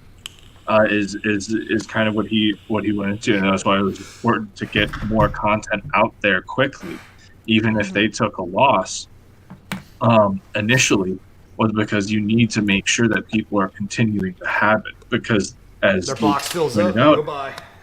Is the only reason why these people are doing it is because they've always done it. We'll It goes figure out into a the whole different way to entertain themselves, always. exactly, Yeah. and it goes into that whole John Grisham thing too, and frickin' what's the other one that's always fucking out there? He used to be Clancy. Yeah, Tom Clancy. There's Tom Clancy, and then there's another dude that literally has James his Patterson. name in fucking everything. James Stephen Patterson. Oh yeah, James Patterson. You're right. Yeah, Patterson. Motherfucker has like We've six got books more that used come out. books of James Patterson at the shop than anybody else aside from Nora Roberts and Danielle Steele. Nora Roberts is bad too, though. Her shit's fucking everywhere, and it's all She crap. also does thrillers under J.D. Robb. I'm like, bitch, you got enough of my shelf space already. Knock it off. Nobody likes Goddamn. any of your shit. Stop it. Like, I can't get rid of what I got. Somebody must like it if they're buying it. If they Well, take you a look know at what? it. But see, I think the that funny this thing is was that it sells on Kindle now. Those types of Except books that's the sell whole on thing is Kindle someone now. that worked at Barnes and Noble, these writers don't actually sell that well. This is the whole thing, is that these writers aren't selling to you, me, or any of the consumers. They are selling to the big name stores. That's how you get on New York Times bestseller. It's about how many books. How many books. They might be fulfilling book deals as well. Like if they have Yeah. a contract to put out Yeah. books, they have to put them out. Yep. Yeah. So Yeah. It doesn't matter if it's good or not. It was I was hired for a 5-book deal, so here's your Right. 5 books, period. And then people go, "Oh, I keep on seeing this same name. It must be a good writer." It's a Right, way to right. saturate the industry Interesting. with whatever a publisher has deemed that they want. If they like a person and they feel like they can sell that person, then they will sell stuff off of the name of that person, regardless of what the content is. Yeah, I If mean, they 9 like- times out of 10, they can like the content, but the person isn't personable enough, and then it turns into a ghostwriting situation if they can convince the writer, or it turns into just straight up, we're gonna shit can you and hire somebody to write the same kind of shit that you wrote, and we'll get it out sooner because we have the funds and the means to do so, and you don't. Or not even. Like, I mean, how many years has Tom That's Clancy young adult been tweets dead right now? How many years has Tom Clancy been dead now? And they're just doing like Tom Clancy Presents. So his name is literally the brand now. Exactly. Video games selling for that It's thing what too. Marvel is even Right. doing with Stan Lee at this point, which is kind of sickening. Is like Stan Right. Lee Yeah, that kind of makes me wanna this, puke. and it's just like Yeah, but this is nothing new. I mean, I know. When I was growing up, you had Edgar Rice Burroughs as Tarzan, and Arthur Right. Conan Yeah. Doyle's Sherlock Well, Holmes. in the case stuff of like that. in the case of Edgar Rice Burroughs and Arthur Conan Doyle, they created those characters. Yeah. So if it's in the context of Stan Lee presents these characters they created, fine, but maybe be true to those characters instead of putting your own Instead of bullshit completely spin on rewrite them like a poor fanfic. I don't know. But- Sure. but the whole point- People aren't fans. They don't know these characters. Exactly. Right? Exactly. I can guarantee you, Ta-Nehisi Coates probably never read an issue of Black Panther until he was hired to write one. I'm sure he hadn't. But you know what it is? It's because Marvel and DC have become big fucking brands. We have these goddamn multi-billion-dollar fucking movies. Yeah, man. The biggest movie in fucking history. I know. Avengers, right? You, me, and everybody else that grew up reading comics never thought we'd see the day that we saw an Avengers Never. fucking movie, right? All right. Yeah, no way. So this No is way. the biggest motherfucker in history, right? So now everybody that sees this, oh, well, this is an opportunity. Marvel's a brand. It's a very recognizable brand, so everybody It jumps is. on it. Coattails, right? I should Everybody get to jumps on reading this because it's Wikipedia. recognizable. They don't give a fuck about the history of these characters. Yeah. It's all about Well, the Luke, fucking you hit the nail on the head, Luke. bobbleheads. I hate those fucking Yeah. things, man. It's, hit the nail it's on the why head, I'm Luke. no This is a longer business invested matter. in the MCU. It's Yeah, because this the is- thing that made the it's a MCU stepping great stone. were... All Well, right, This it's isn't hold like on. about John, what were creativity. you saying? It's not about Luke hit the nail on the head. This isn't about creativity. It's about business. And at the end of the day, when you take any kind of industry, especially a creative industry, and you want to monetize it, if a company wants to monetize it, they've got to set some guardrails in place. They can't let people like Gibb just be out there making awesome books, running wild, making stuff. You just can't have stuff. They have to set. Sorry, they got to set the ground rules. They got to put those stakes in the ground, and basically everything's got to funnel through them. So what are you going to get? You're not going to get anything that's fresh. You're not going to get anything that's new, and moreover, you're not going to get anything outside of what they give you. That's how they control the market, and that's how. But what's happened now is it's been like a renaissance that we're experiencing right now in comics, and what's happening here is exactly what companies don't want. This is exactly what they don't want. You know, No, this they is In don't the tech want sector, we people- call this a disruption. Yeah. Right, Yeah. right. In the market. because instead of big marketing dollars, we all congregate on shows. We share our fan bases. This is exactly what they don't want. Because the whole point is supposed to be, okay, listen, if you don't have the barriers to entry, if you don't have the money, if you don't have the marketing dollars, if you don't have the connections with the publisher, all these barriers to entry, which are business barriers to entry, not creative barriers to entry, are set into place. But we're right now, all of us are sitting in a place where it's really deconstructed, and it's been on their own watch. So we can't take this for granted. They pushed they've given it. us Not such even a that it was wonderful on their own opportunity. rush shot. Yeah. They pushed it. They were Yes. the people, these were the people that said, "No, fuck you. You aren't allowed in our quote unquote our industry." Despite the fact that these fucking hacks have never read a comic book in their lives, despite the fact that these hacks have not listened to their Oh my fans, and god! And that shitty Tumblr art. Like, what the fuck? They get their writers Tell our off of university. Twitter. And even in the I mean, and speaking of Tumblr y'all see art, this future speaking of Tumblr fireplace art, they're not even fodder right going here? after the good Tumblr artists. What is Right. this? Oh, This is God. the fucking future fireplace fodder here. All right, so you pay a bunch of fucking money for an ad that fucking size. Now, granted, this is bigger than it used to be, right? But That's you horrible. get a picture this fucking size and that amount of text, unless you know somebody, or unless you're part of a big publishing company. Sure. This is where I look in previews, ladies and gentlemen. Like if you're gonna pick up previews, look in the back. Look at the smaller publishers. Look at the smaller pictures. Read the write up, because these guys are paying the money to try to play the game, to try to get in and be seen and get picked up by a shop. You know what? I will order stuff from back here because my shop owner will order the same stuff. She'll order a couple more, so it'll actually get up on the wall. So What we have that- here is so much more amazing because we are direct to the people. We can actually connect. hell yeah. What we have here is we have fundamentally shifted the power. So if you look Upset. at where the power has been for decades, it has been in the hands of corporations in a creative sense. And so instead of creators and people that actually produce the good art and the good quality stories, instead of that being what you're getting whatever a corporation who is worried about dollar signs is going to allow you to have. We have basically said, fuck that shit. And we put all of the power back in the hands of the audience, of the customers, which is where it's always been. But when you have a corporation that tells you, no, this is what you get and you'll like it. Yeah. If you buy Well, into it's because that, they have the cash to artificially inflate the sales. Look at Right. Captain Marvel. Well, and then it's very true. Except those books haven't even been Comics by Perch did a fantastic video recently about the assassination of Miss Marvel as a character, and Miss Marvel is one of those characters that they've been pushing and telling you have to like this character. Mm-hmm. And if you look at it, the initial run was, by industry standards, a success. It was. And then what happened is they brought in these progressive assholes that just cared about doing what they wanted to do, and all of a sudden they tanked. And by the end of her run, it went from a solid book that maintained at around a 30K, which for a new legacy character isn't too bad, to what? To like not even 10. It was under 10,000 for a mainline book. That's fucking crazy, right? Dude, freaking Zoe Quinn killed Vertigo. Yeah. That's not all. No, 100%. no. Andy fucking Corey killed Vertigo. And I like my story. Yeah, better. you're confusing Vertigo with that game developer. That's who she killed. you know what? I need more ice.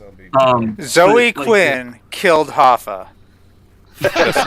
Hoffa made through the woods. Well, it's just yeah. I mean, it's how much does the average comic book sell these days? What, 40,000 copies, 20,000 copies? That's nothing. No. You can hear Luke in the other room. Brian Michael Bendis took Superman from a 100K book to a sub 30K book. Yep. How That's fucking upsetting. insane is that? That's amazing. Superman. That's because Bendis went from being able to write to being a pretentious fuck. Oh God! Which Because of his name. brings us back to the subject: feedback. Feedback could have given Brian Michael Bendis the wake-up call that he did, but when you win that many Eisners, you stop fucking listening to the people that got you there.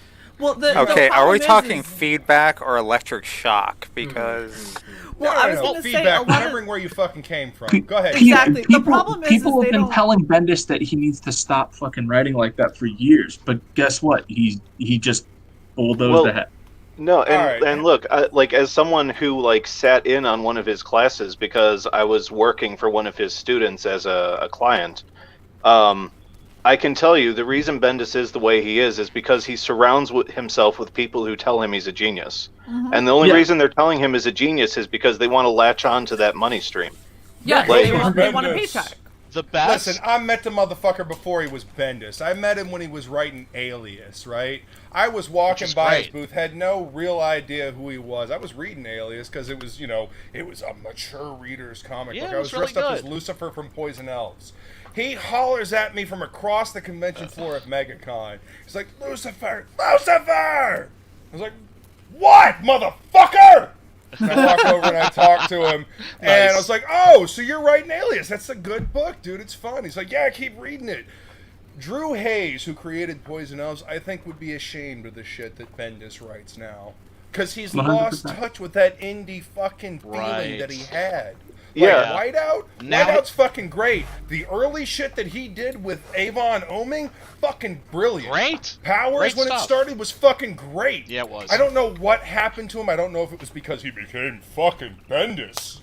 But That's exactly what he used to be a that's what really happened. good fucking comic writer, and now it's bullshit. Yeah, He well, started got on making money, X-Men and the money shit probably.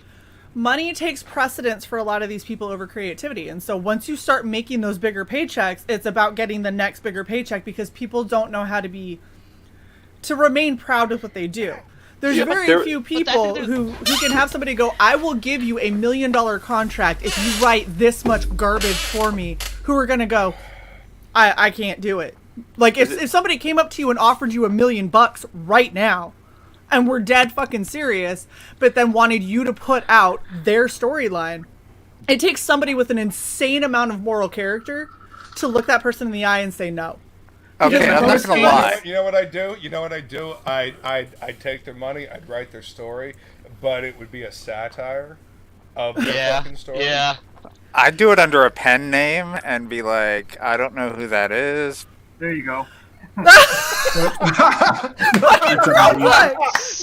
a point.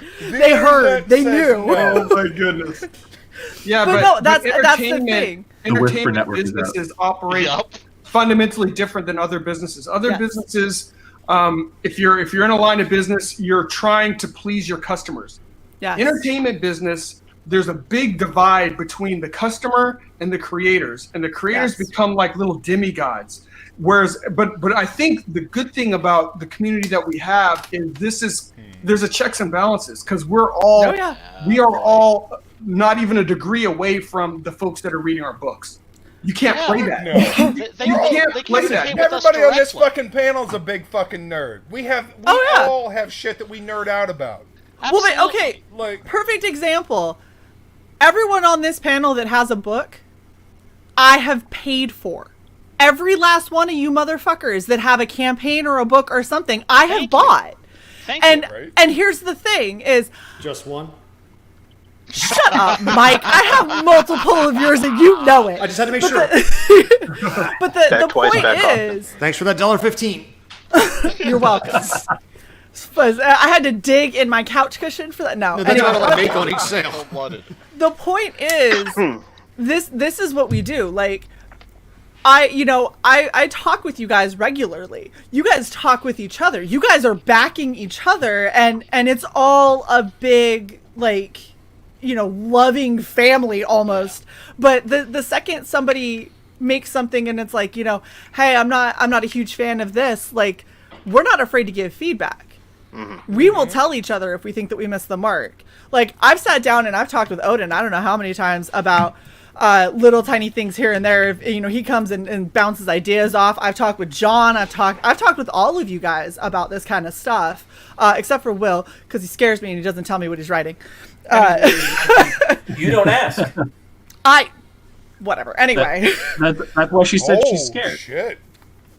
Right? You gotta ask, Shay. You don't ask. She's scared. That is a bull-faced lie, sir. I have asked you before and you said I can't talk about it. That's when? normally how When this would you goes. ask?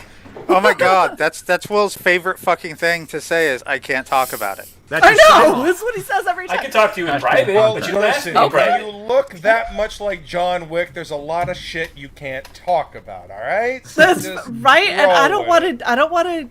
I got like a career to think about. I'm not trying to like know about the bodies Don't in your get whacked. backyard. And we don't want to Well, no. invoke the wrath of the chair. They're not in the backyard. I do John Wayne Gacy and have some men come and dig trench. Never mind.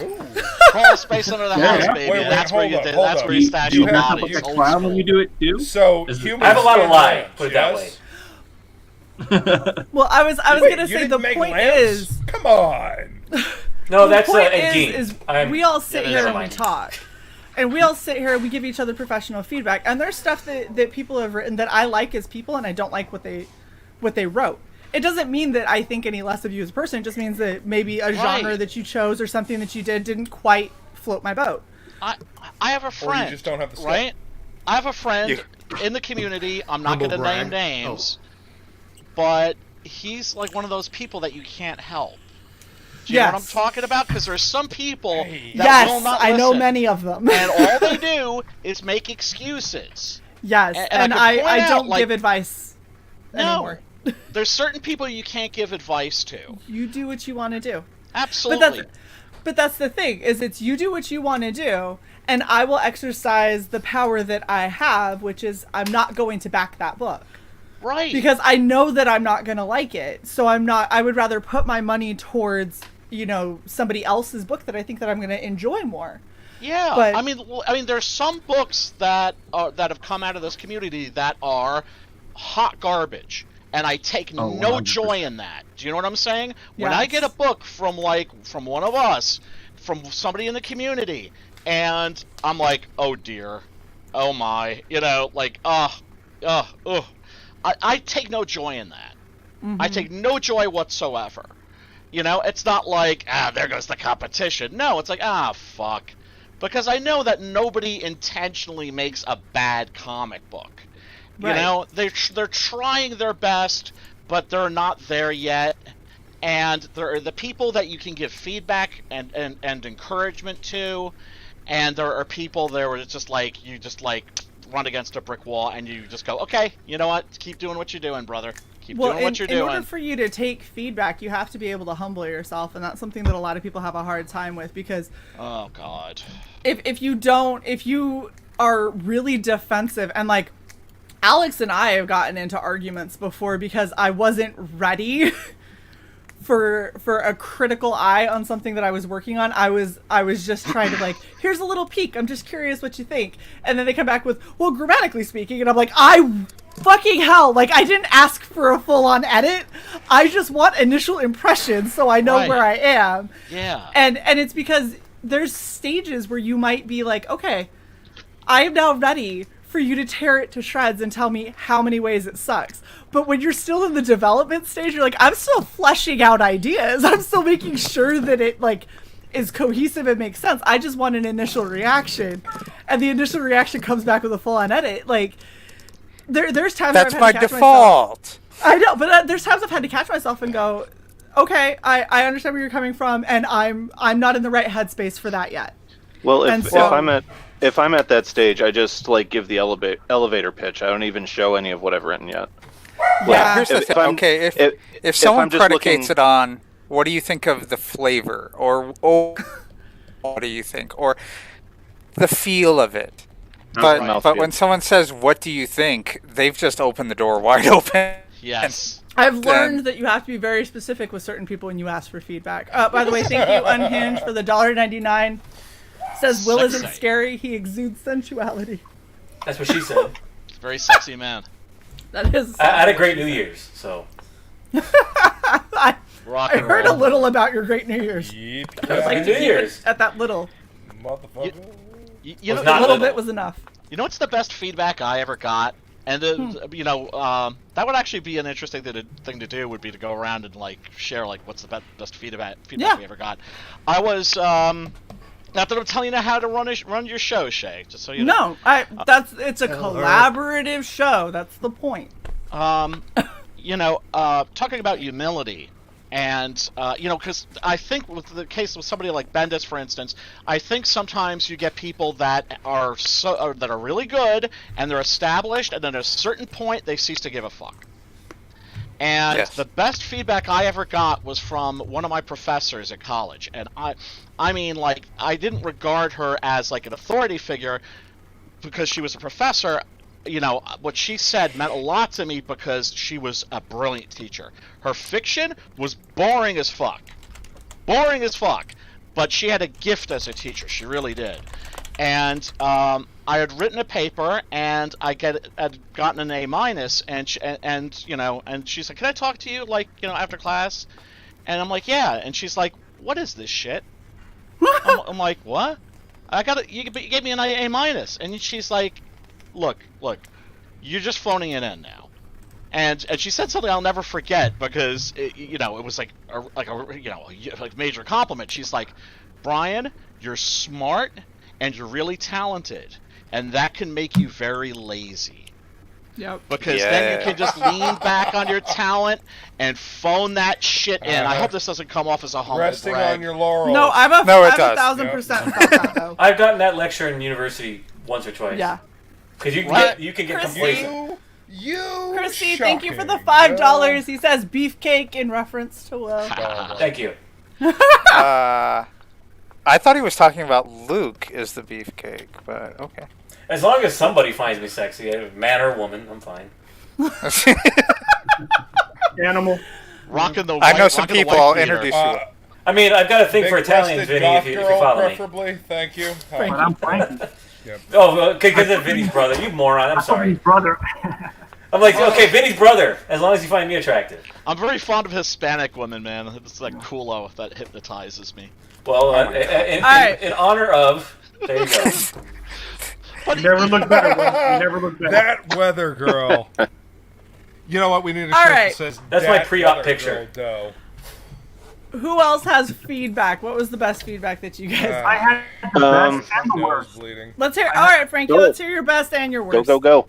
It's all in the same moment. When you give your book or your pitch to an actual company that's got money, that's got talent, and they go, well, we'll look at it. Yeah, we'll let you know. And you're like, okay, you feel kind of, But when they turn around, take your project, bastardize it, and You told us about that. Yeah, and it went to television. To me, it was like the best and the worst. I'm like, you What the fuck did that happen? Is that the one you wrote like 30 episodes for? No, I have over 50 written, but I only sent in 2 to them. They didn't know where to go with it. But I was royally pissed. I'll tell you, I was pissed. Yeah, you're gonna have to tell us what show this is off stream because like that. Seriously. You know, at least I know. That's why I'm still pursuing and I'm still writing because I know what I think I got it. Because if you can take it, bastardize it, chop it down, and it still makes it to television, the 8 episodes off That's my validation. one story, I'm like, okay, then I know I got what it takes. Because if you went with me and hired me, who knows? Sky's the limit. That's the only reason why. That's feedback. So like, yeah, they were. I'm not a name. But there's something here. They shopped it around. It got picked up. Somebody made $10,000 in option fees off of it just to give it to them, and it went to Fox. It went to TV. And I'm like, so I have another best and worst. All right, let's hear it, Mike. So the best feedback that I got was a while ago. Inch High Comic Guy, who does reviews for crowdfunded books and CG and what have you, who is notorious for being a very difficult reviewer. He reviewed Elysian Fields issue 0. I had sent him the digital copy, and he tore us apart on a lot of stuff that I had already gotten some feedback on. But one of the big things that he left off on the that he put on the review that was really humbling for me was that he said it was one of the best CG books he had ever read. And he was like, there is no reason why this shouldn't be a 4 across the board. If you fix this, that, and the other, you're good. And, there were things that I had heard from people before, and as I said, that's one of the big reasons why we're doing the remaster of the 0 issue is that. And then as far as the worst feedback that I've gotten was for Pyramid Gambit. I had been talking to a bunch of retailers near me, and I got in a hold of one that it seemed like he was going to carry my book. And I admit I had went to go meet with the owner once prior, but he was called away for an emergency with his kid. And I had brought a free copy of our holofoil edition of the 0 issue as a thanks for meeting me and for them to flip through. And what have you. And so we schedule another time for me to come back. And the entire time leading up to this, I was pretty much being put under the impression that they were going to be backing our retailer tier on our Pyramid Gambit campaign. And so I go in there, and it's a 30-minute patronizing conversation about how, you got like trying to talk down my price points, trying to talk down all this stuff to me, and then not giving me any real constructive criticism, just trying to play down the fact that I'm an indie creator. And I shit you not, stated that most people don't back your campaign expecting that to be the price that they pay for it in store. They're just doing it as a handout because they think you're a nice guy. That is fucked up. That is fucked What a dick. Damn. I feel like so then you stabbed him. That stole his wallet. Douchebag, man. Holy shit. That is like beautiful douchery. the best part about this is this dude tries to flip it around and get me to come to his store's events so I can get to know the community. Oh God! And because that's because that's him being my friend. Please tell us that you told him to go fuck himself. I said I'm sorry, John. I said you guys have a nice day, and I haven't gone back since. I was very much like that day. Like when I walked in, I don't feel right going into a comic book store without buying anything. So I before I had met with the guy, I purchased the collection of Jack Kirby's New Gods, and if it were fucking anything, if it were any other book, I would have returned it right then and there. But it was like I've always wanted that collection, and it was on sale, and so I was like, "Hail to the king!" Man, get the Kirby while you can. Who knows how long? John, I'm sorry. I kind of stepped on you while you were talking. I wasn't saying anything consequential. Okay. What about your feedback, John? Best and worst? I don't know. I mean, I've received feedback across media, whether it's prose I've written or screenplays I've written or comics. I think I've been shredded every way possible, dehumanized, broken down, and tore down. But I think at the end of the day, one of the things that when I was at Motown Animation that Mike Davis told me, he said, listen, he's like, if I can, he's like, if I can rattle you, your resolve, for what you're writing, then it isn't that good anyway. So he's like, basically I was just messing with you.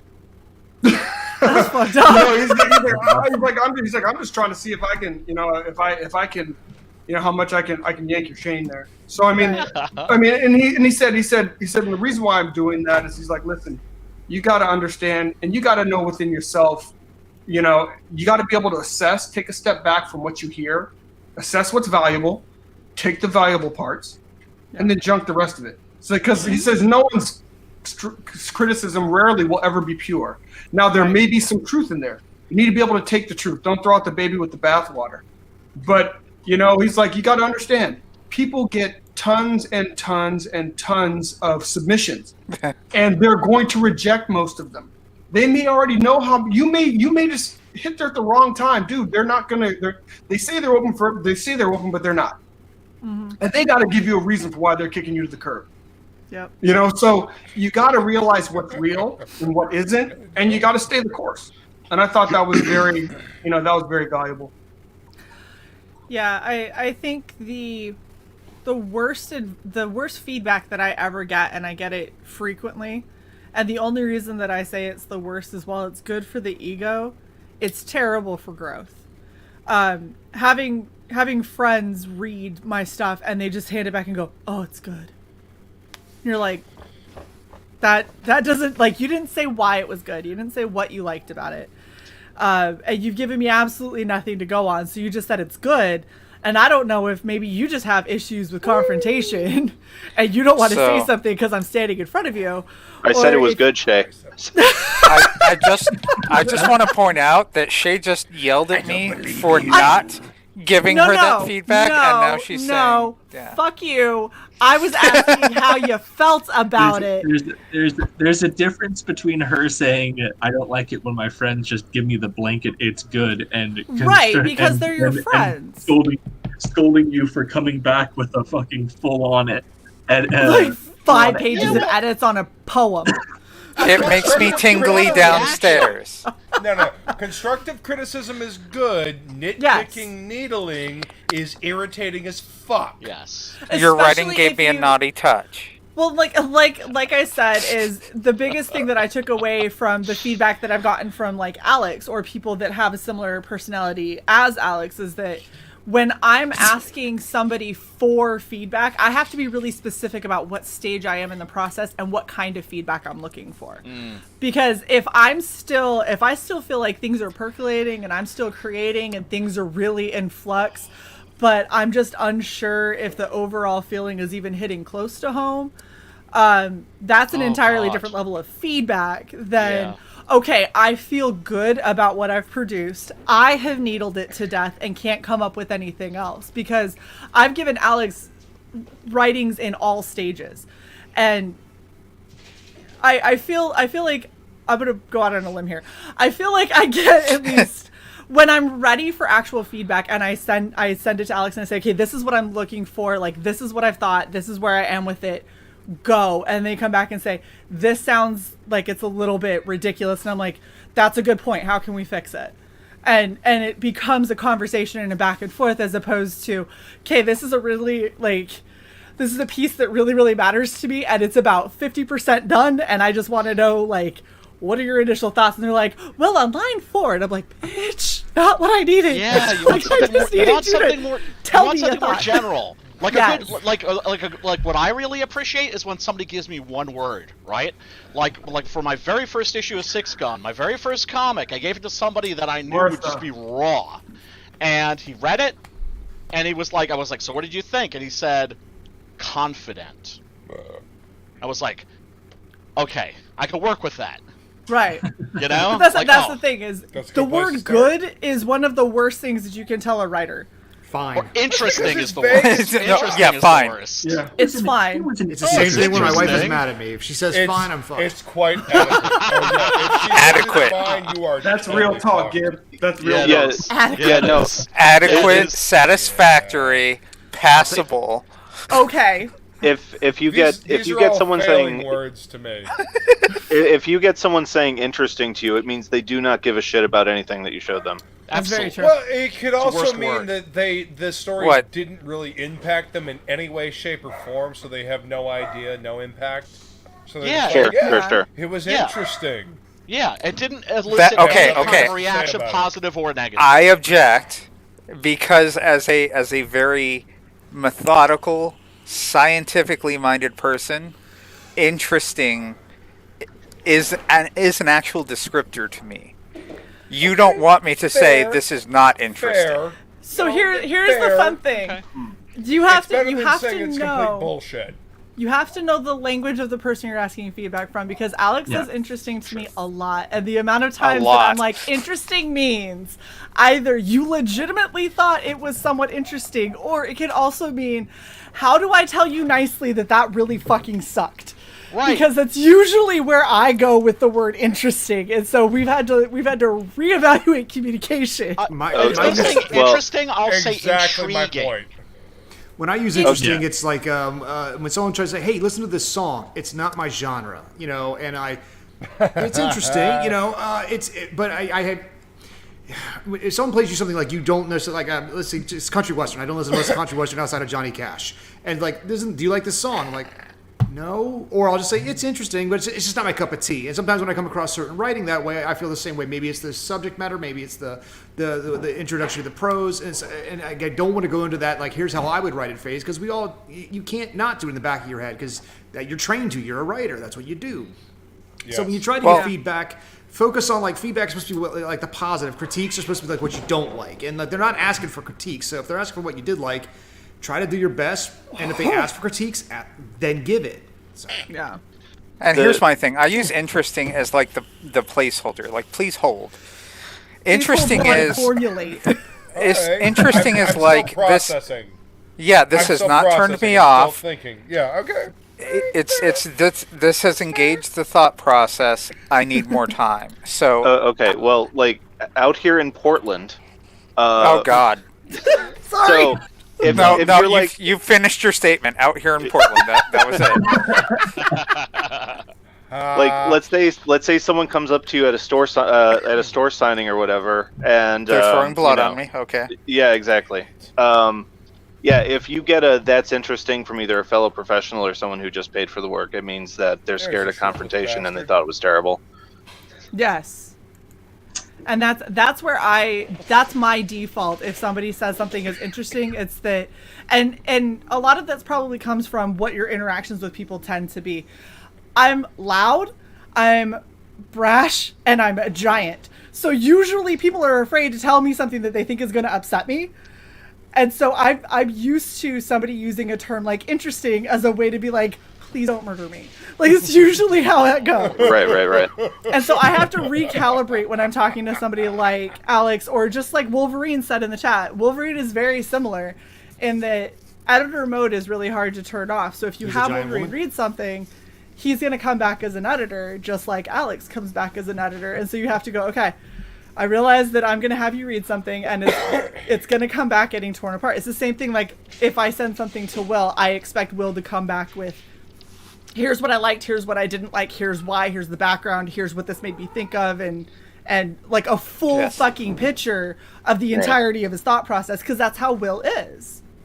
And so when you're if asking, someone comes at me and is like, I want this as a friend, or I want this as a writer, yes, I'm going to default to editor. So ask me, like, predicate your request for feedback. That's all I'm saying.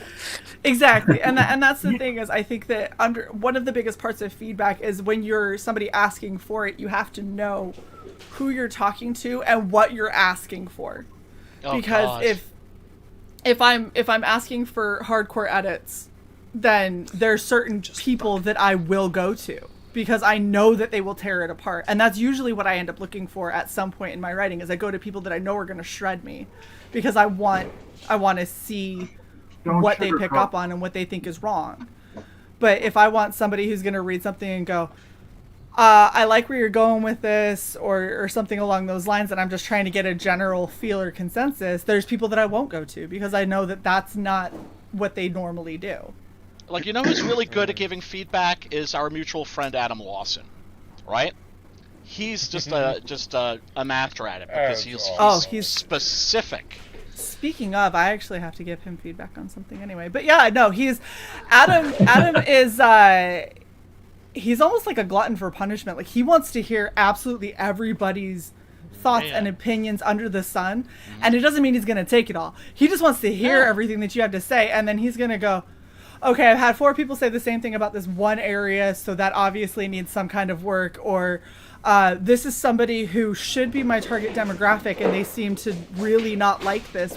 What did we miss? And he'll look at it that way. But if he gets a bunch of people that are like, well, I thought it was kind of hokey, and he's like, that's supposed to be hokey, and he'll just be like, yep, there we go, cool, thanks. Like, right. I'm not changing anything, because that's what it's supposed to be. There is feedback that you like. I don't think any feedback should be ignored. Everything should be accounted for. But there is feedback you follow through on, and then there's feedback that you're like, okay, like I get, I like it. Like, if they didn't like it because of this, well, I intended it to be this way, so that might, like, at the end of the day, every book has a target audience. And while no one should be writing to exclude anybody, there are going to be people that just don't like your book. And it's not anything to do with how well it's written or what have you. It's just, it might not be the genre. Yeah. You know what I mean? I've had so many people say, like, oh, hey, I hear you're a really good writer, but I don't like Westerns. Have you written anything besides a Western? I'm like, well, it's a Western with a fucking gorilla, but, you know, okay, whatever. You understand that, you know, it's that certain, like, for instance, if somebody was writing a rom-com, I'd be the last person you'd want to come to, because I loathe that genre. Absolutely fucking loathe it, okay? Or TV sitcoms, right? Shit that I find offensively stupid.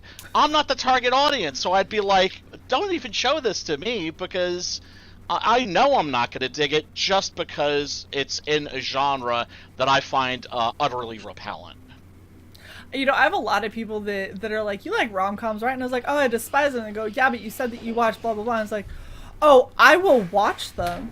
I will watch them because they are despicable. And sometimes you want to turn your brain off, and that's pretty fucking mindless. So it's pretty easy to turn my brain off. There's only been one romantic comedy that I watched that I thought was actually solid, and that was 500 Days of Summer. Pass out. Because oh my gosh, Luke! I liked. What were you saying, Mike? He likes 500 Days of Summer. Yeah, 500 Days of Summer is a solid flick. For me, it's Love Actually. I'll watch it right now. For me, I like that movie too. Actually, wait, I like that. Love Actually, which one? The good one. The good one. Well, and then there's Just One of the Guys. Have you guys ever seen that? Just One of the Guys. It's like a John Hughes movie, but it's not really a John Hughes movie. It's in the John Hughes genre. Look, the And- only with acceptable. Sir William Zabka in it, sir. Yes, with Zabka being very full Zabka. He goes full Zabka in that. If you haven't seen it, yeah, just one of the guys. It's on It's Prime a right now. John Hughes movie with tits. Yes. I think Yeah, my favorite piece But it's of feedback. heartfelt Oh, and sorry. it's funny. If I'm it's not The Wedding Singer or Annie Hall, I don't give a shit. Go ahead, Luke. I have. Are you sure? Nope. Go ahead. I think it was me. Any Oh, genre. damn. Sorry. Any I genre. looked Let's away for a face second. it. Let's face it. Any genre is only as good as its best author. That's like going to Louis L'Amour and saying, "Well, I don't really like westerns, but." Right. Yeah. When I was after my first book came out and was like limping along in sales because I was the first book and a nobody, but I was still writing the second and the third, just constantly writing because I would just keep on going. And my publisher's like, he read the second book and he's like, it's good, but I'm like, oh god, you're better than this. Stop taking everything as a criticism. Listen to actually what is positive. You have a good character here. People are going to want more of it, but don't rest on your laurels and don't try to write like other people. So when I originally had the second book, it was books 2 and 3 combined in the Technomancer with far less detail. And he says you should really split this up and explore your character a little bit more. And I'm like, I'm an adult man, but I turned to a child. I'm like, that's a lot of work. That's like another. That's like, no. I have to basically write a whole other book just to fill in the gap because if I split it, that's like. I mean, he's like, yeah, do the work, and I was like, right. But to you know be what? fair, it was worth it, man. But that's the thing is I thanked him every day since. It's like I did the work, and like all that stuff with Reynolds and the stuff from his past and all that, all made up. That's all secondhand stuff. It was never originally planned, and I'm like, because I originally had this character I thought was cool, but I'm like.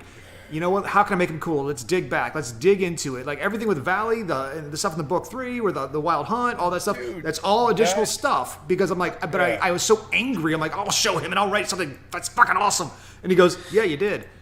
Oh shit! I did the whole Miyagi wax on wax off. And trick me. That's the ear markings of a good editor right there. Yeah, I mean, absolutely. He's got an eye for it too, and I wish he would write more of his own books. But he's gone into full publisher mode, so he doesn't get to write his own stuff anymore.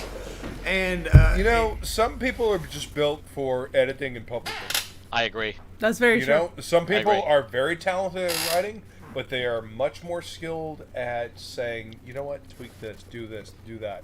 Yep. You know, they're much more skilled at that. That's where they fit in. It's a special talent. It really is. It really is. Like being a good editor, bringing out the best in the material that you've been brought. Is a skill all its own. Yeah. Oh, yeah. Seeing and what they it don't could get be, seeing the diamond in the rough is a skill all its own. Absolutely. That's something that I think it should also be talked about, is because I think that nobody should be above an editor. And in fact, editor is like the feedback that you need when you're going in to anything. And I got a book Stephen here. fucking King isn't above an editor, then neither are you. No, any and that was my whole thing. Is, I got a book in here about a week and a half ago. That's the art in it is like gorgeous, and the premise is great, and the dialogue writing is great, but the structure of how the story flows is a jumbled fucking mess. And so a book that should be like a perfect, almost perfect book, ends up falling super short. And big shocker, you look in the credits, there's only 3 names and not one of them's an editor. And I was just like, man. I haven't had an editor on any of my books so far, but I'm thinking about one for Nine Devils, because I've written it for Mr. Preston Acevedo, and I'm like, dude, have you read it? Have you read it? And he's like, nah, but I think I'm just gonna start painting it. I'm like, but you have to read it first. He's like, nah, I trust you. I'm like, no. That sounds like Preston. Because also, God damn it, that's a weird case. I've just finished that, and then I went right into writing a 20-page story for Sims, sexy Simon Poitier, right? And so now I've had that experience where I'm playing in other people's sandboxes, and it's really weird because now I'm gonna do the Blood Hunt Doc Salem thing, and it's just like, shit, when am I gonna be able to write my own stuff? But you want to make sure that the people that invited you to play in their sandbox, that they're going to be happy with it. You know? Yeah, don't turn it into a litter box. Oh, definitely no. Don't poop in it. No. Yeah. Somebody's like, yeah, no. Don't let your cat poop in it, because they're kind enough to invite you to play. You know. But I'm like frustrated as fuck. You know. So I'm like with Preston. I'm like, God damn it, dude! Read the damn thing and let me know what you think. Right. So I'm thinking about finding an editor to take a look at it. Email like, motherfucker. Well, you know, there are some editors here. Yeah, I was about to who say. are looking for work. Just saying. Just saying. Well, hit me up. Send me a DM or something like that. Let me know what your rates are. Send over the document. The document. The document. We have a Send document. over the contract. I'd be Exactly. ruthless.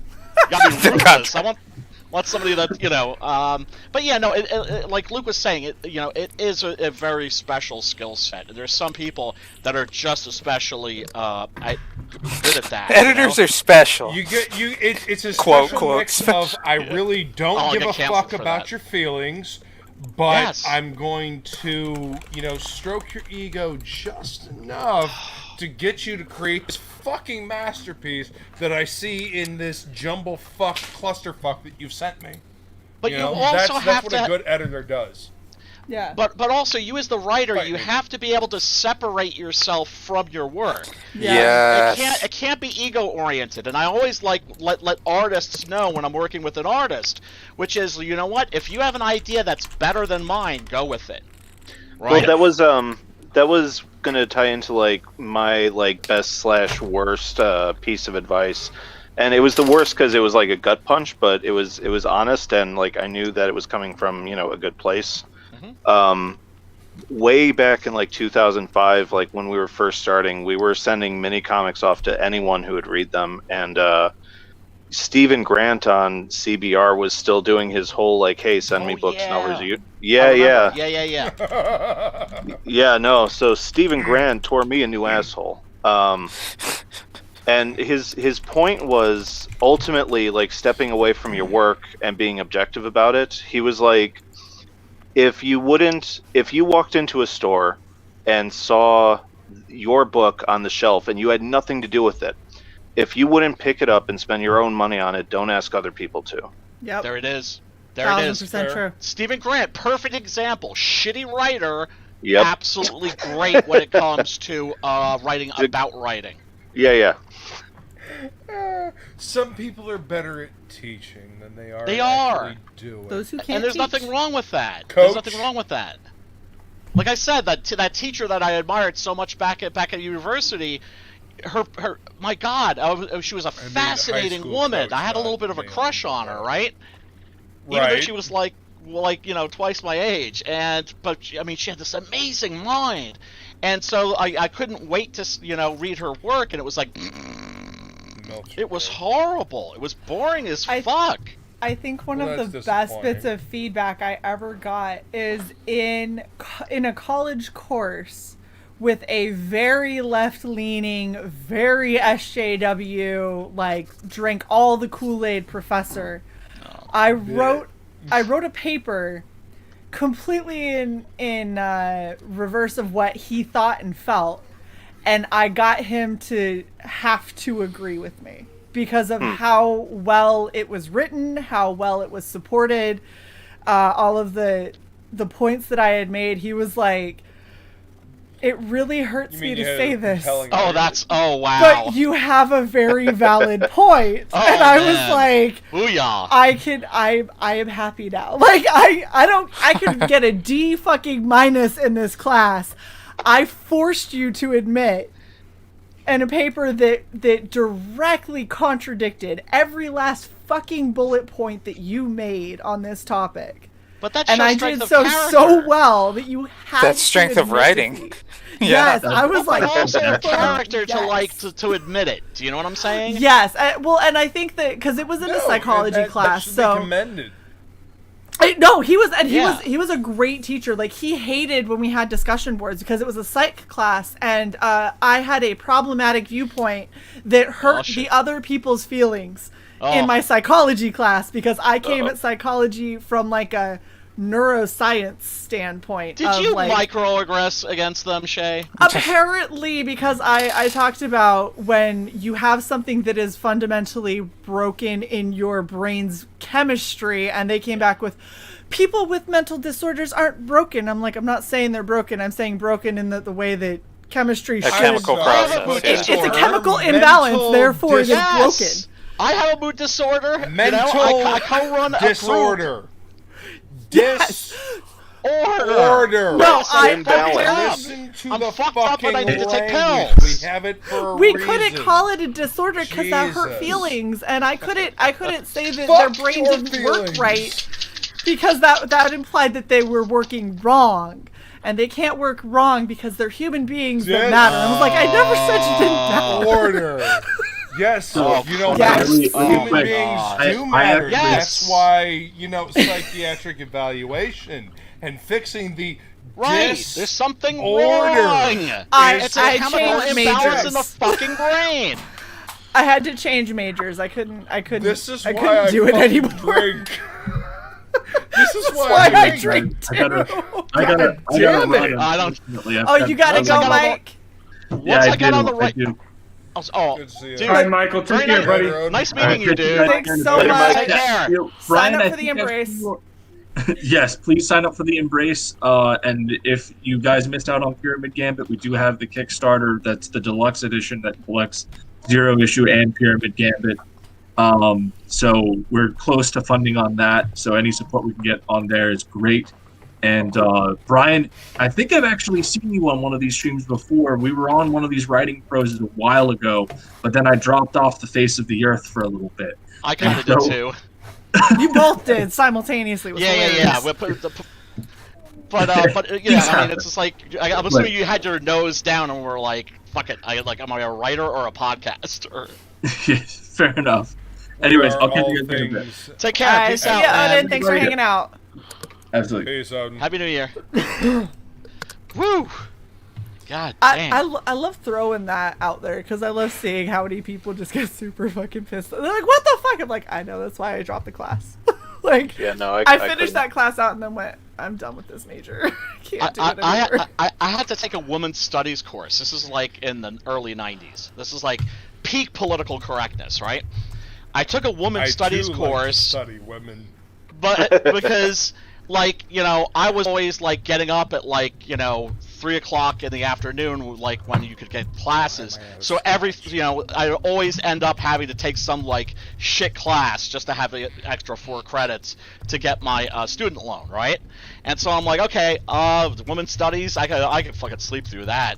And the very first day, the teacher let us know, if you do not spell the word woman with a Y, woman, Whammon. I will grade against you. In I would other words, just if you're walk not out. using like the proper lingo, I will grade against you for not using the proper lingo. And I was like, No, okay, I yeah, would fine. say, go ahead. Peace. We'll go Peace talk out. to the dean.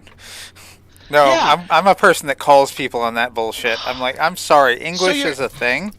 Yes, you're telling me that you're going to grade Language. against me for Real. not misspelling? Yes. My I was my like, favorite. it blew my mind. It blew my fucking Yeah. mind. I was Oh, like, holy shit, it's are you okay. bitch, are you for real? Brian, I'm brainwashed by Yes. the patriarchy because I don't huff that same ridiculous I know. bullshit. I know. so- I know. My God. I can't take. They tried to force me to take a women's study class. Ugh. They tried. I was Bullshit like, trust major. me. Out of every person you can have in that class, this one ain't it. You don't want me in that class because I will make a bunch of 19-year-old bitches cry daily. Daily. Do not force me to. Yes. Microaggress the fuck out of them. Dude, Gibby knows. Get the military every Fuck now micro. and then. The military Macro will- aggress the Macro. fuck out of them. Right. Yeah. I want to Why go micro. when you could go We'll macro? fucking macro.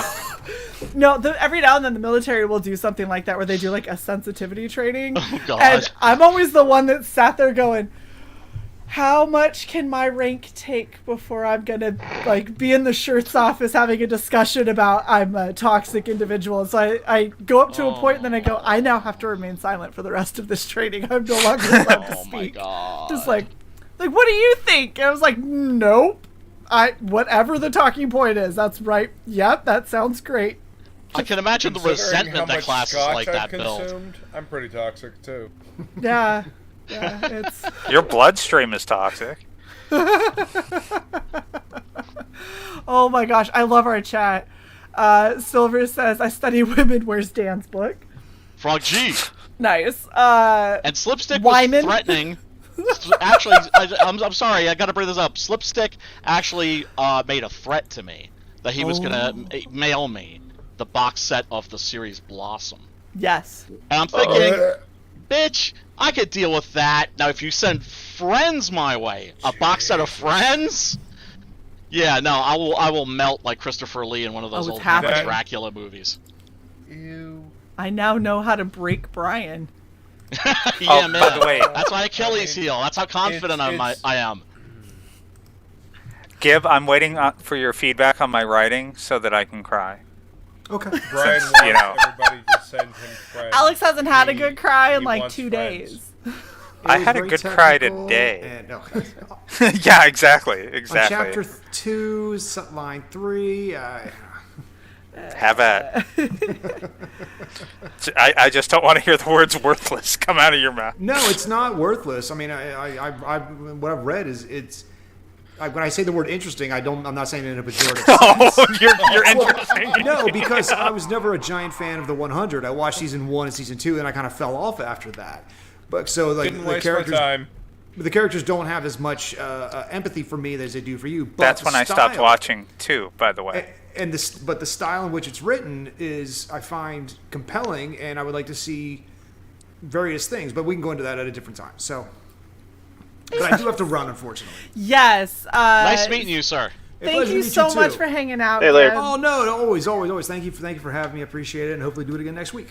Absolutely will. Take care, I'm buddy. dying. Take care. Please, Good night, Gib. everybody. And everyone buy Gibbs books because they're fucking amazing and they will make you cry. Yeah, Yes, so they're- listen, I go- can personally vouch for the Technomancer series, the Audible books. Fucking good Now shit. try Luke the cried. Luke. Now try the shall check villains them out. books. Fucking cry. Fuck you, bitch. Villains Rule.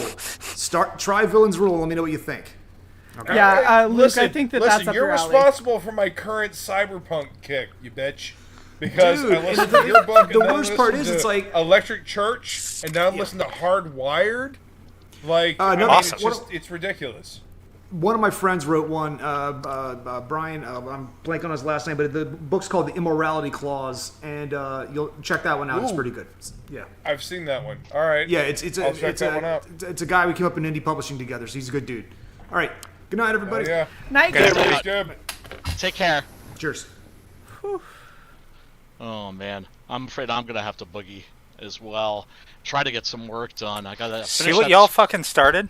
I know, Oh, right? wait. Oh, One wait. goes, they all go. No, well, because it's just like I'm just like, oh man, I'm starting to get hungry. I think it's time to power down and watch a horror movie and go to bed. But this has been a really great discussion. This has probably been one of the most natural Writing Prose episodes that we've had, and it's partially because I think that everybody is getting a good idea of how we're gonna do Writing Prose, but B, feedback is a really important topic. That's something that a lot of people don't pay enough attention to.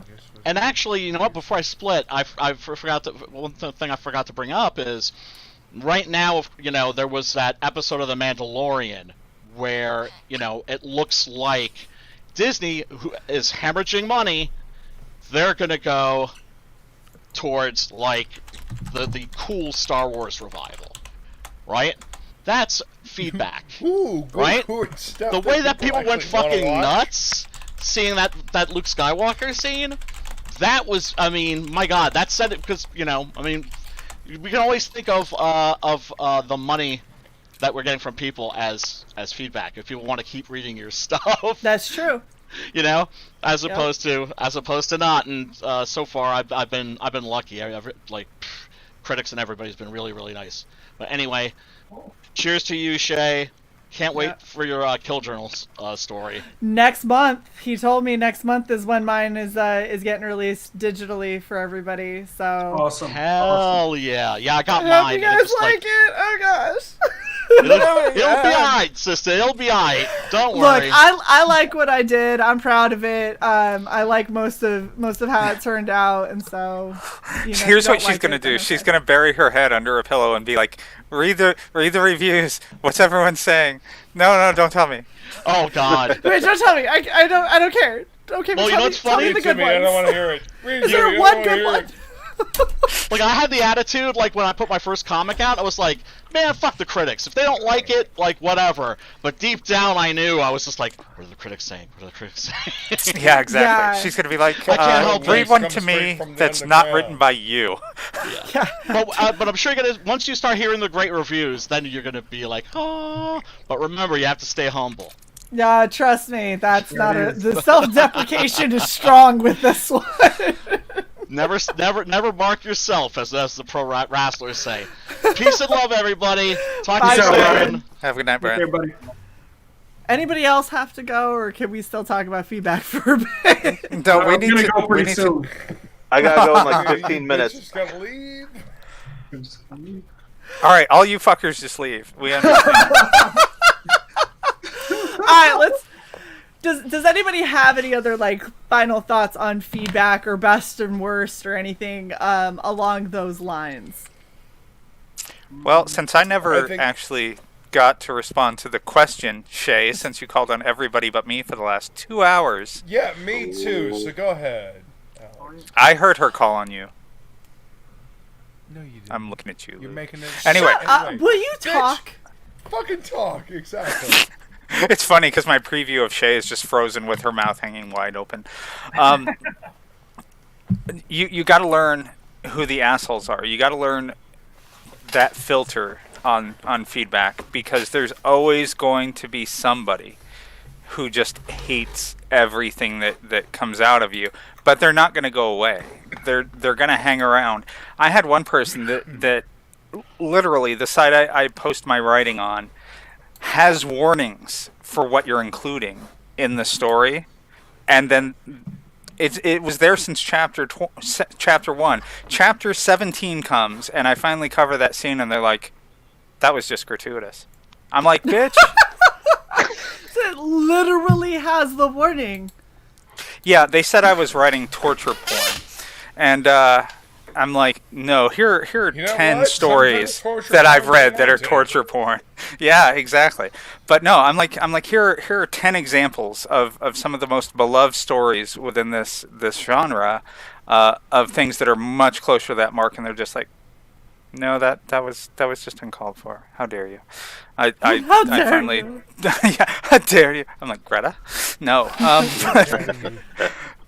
You gotta learn who's worth living, and that's one of the things that authors starting out really have to learn, because people will fuck you up, and not in a good way, not in the like this has made me grow way, but like making you second guess all of your instincts as a writer, and stick with your voice.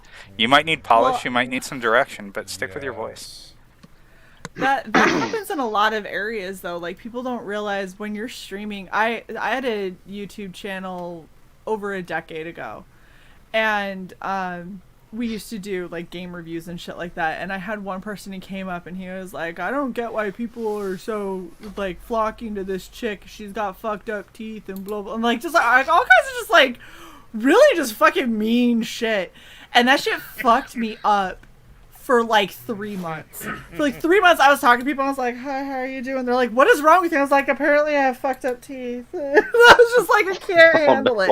And it got in my head to the point that we ended up deleting our YouTube because it fucked me up that bad. And a lot of that had to do with being a 20-something and not being able to take any criticism. But now I have people that are like, "You're a fat bitch," and I'm like, why the fuck you watching? And they're just like, touche. I'm like, okay. Well, if you don't have any haters, then you're not doing anything. Exactly. Right. Exactly. It's very true. That's exactly what I said in our member chat today. The second we learned about about our shit being copied, it's like, we have made it. We've made it! Somebody's trying to rip us off. We've absolutely made it. Fantastic. All right, Luke, feedback for you. The quote the quote I had up earlier. Listen, smile, nod, then do whatever the fuck you were gonna do anyway. And that's not to say you can't take criticism. Think about the story that you're going to tell. Take in the criticism that people have given you. Weigh it against the story that you are trying to tell. See if it's valid, versus the story you are trying to tell. If it's valid, take it to heart. Add it to your story. It will bring out the real in the story. Mm-hmm. If it's bullshit, if it's just something that somebody, their personal taste, fuck it. Ignore it. You know what? You have the story, but if something rings true, if somebody says something that rings true in the story you're working on. Yes. If somebody says something that yeah, okay, they're right, I should change it that way. It rings true. But if somebody's just changing something because that's their taste, you can pick up on that as well. Smile. Your nod, demon horror story doesn't have enough pixies in it, and I find that very offensive. Exactly. Okay. Okay, that's understood. Valid feedback. This is a pixie-free zone. I'm gonna completely ignore it because it's fucking stupid feedback. Yes. I'm reading your horror anthology. Where are all the rainbow unicorns? They all got eaten because life is death. Yeah, You're about to lose your mic rights, Luke. Right. It's something that I think is always tricky when you're trying to find your voice and you're trying to figure out what it is that you want to say. I think that's when just open feedback can be some of the most damaging, because you can end up listening to shit that you don't need to listen to. You need to know what you want to say and at least have some kind of an idea of where you want to go with something before you start opening the floodgates to all of the feedback that you could get, and you start really weighing it. Have your story in your core. The story you want to tell. Everybody that says anything about it, you take it into consideration, considering the main thread you have. Does that make sense? You have a main No, thread you're way too drunk. No. Fuck you. No, it's true though, and it's having, just like you said, Luke, having the story in your core. It doesn't mean that you have to have it plotted out with every character fleshed out, their backstory, the entire world, but you have to know what the fuck it is you're trying to say. If you don't even know what the point of your story is, then literally you're like, I thought of a character and he's kind of cool. And that's all that you have? That's not a story. That's you created one character. You have to know what the fuck you want to say. I mean, you notice that a lot with either first-time creators or younger creators, where once you get a sense for the book that they're putting together, you're like, oh, this is just not Batman. But I feel like that's a growing pains thing, that if you stick with it and you're honest about wanting to do this with your life, you eventually just move past. Yeah. No, that's really true. And I think that probably the hardest part I've noticed as a writer is figuring out what it is that I want to say. Why do I want to write the things that I want to write? And there's the one story that I've talked about a couple of times that I'm calling Fade, that deals with the little girl with depression. And it is hilarious how many people have messaged me and been like, that sounds like a fucking horrible story that I would never want to read. And I'm like, good, you shouldn't want to read it. The point is... Do stories always need a reason to be told? If you have a story in your head that you want to tell, isn't that reason enough to tell it? It can be, but I feel like that's a block. Even just for yourself. That's what I'm saying. There's a place to tell that story. Well, yes. Sure. I mean, if it's for you don't necessarily have to share it. Yes, but I mean, just to get that story out, just to work out a stupid idea. maybe Yeah, I mean, working out that stupid idea in this story enables you to actually use that stupid idea in a different way. Mm-hmm. Sure. I mean, if you're... Listen, I have consumed half of this bottle of Monkey Shoulder. Don't listen to me. Have water. We decided that an hour ago. You're fine, man. Go, Mike. All right, good. Yeah, no, just, if... I mean, sure, like, write whatever you want to write, but if you're doing it as a commercial venture, like, I think on some sort of base level, like, there should be an unspoken agreement between you and your potential readers of, like, hey, I'm trying to entertain you guys. And that's where, like, refining and polishing the story and editing comes into play. God damn it, Shay, stop changing my highlighted comment. Keep doing it, Laser Shay. hands. Are you okay now? The comment that takes 2 seconds to read versus the one that I highlighted after that took several seconds to read. But let's go back to the one that takes 2 fucking seconds. Laser. I hate Okay. you. I'm bringing the fun. What I was gonna say is, so, like, that's another interesting point that you brought up, Mike, about the whole I'm writing this to entertain you, because genuinely one of the things that I want to write is not for entertainment. It's to try and help people who have a hard time expressing themselves about specific issues be able to find a way to express what things feel like and what things are like to people who don't understand. Like depression, a lot of people think depression is just being sad. There's a lot that goes into it, and a lot of people don't fully understand that. And so the book that I want to write, I've had people that have called me out saying, so you're going to have people who are going to grab it and they're going to think that it's a how-to book. And I was like, I don't know what to do about that. Like, how many people are going to grab fucking Twilight and think that if they, tramp around in the woods enough and throw glitter on their They'll face when they're in sparkle. the sun, it's going to suddenly make them a vampire? Well, Like, okay. Let me phrase it this way. Like, is the book you're putting together still ultimately a story, even if it's like pseudo, not self-help but other help? Is it still a story?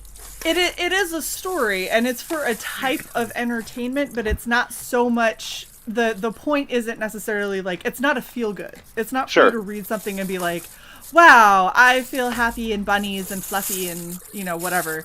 No, Alex, mute your I fucking get mic. You have a button. Do it.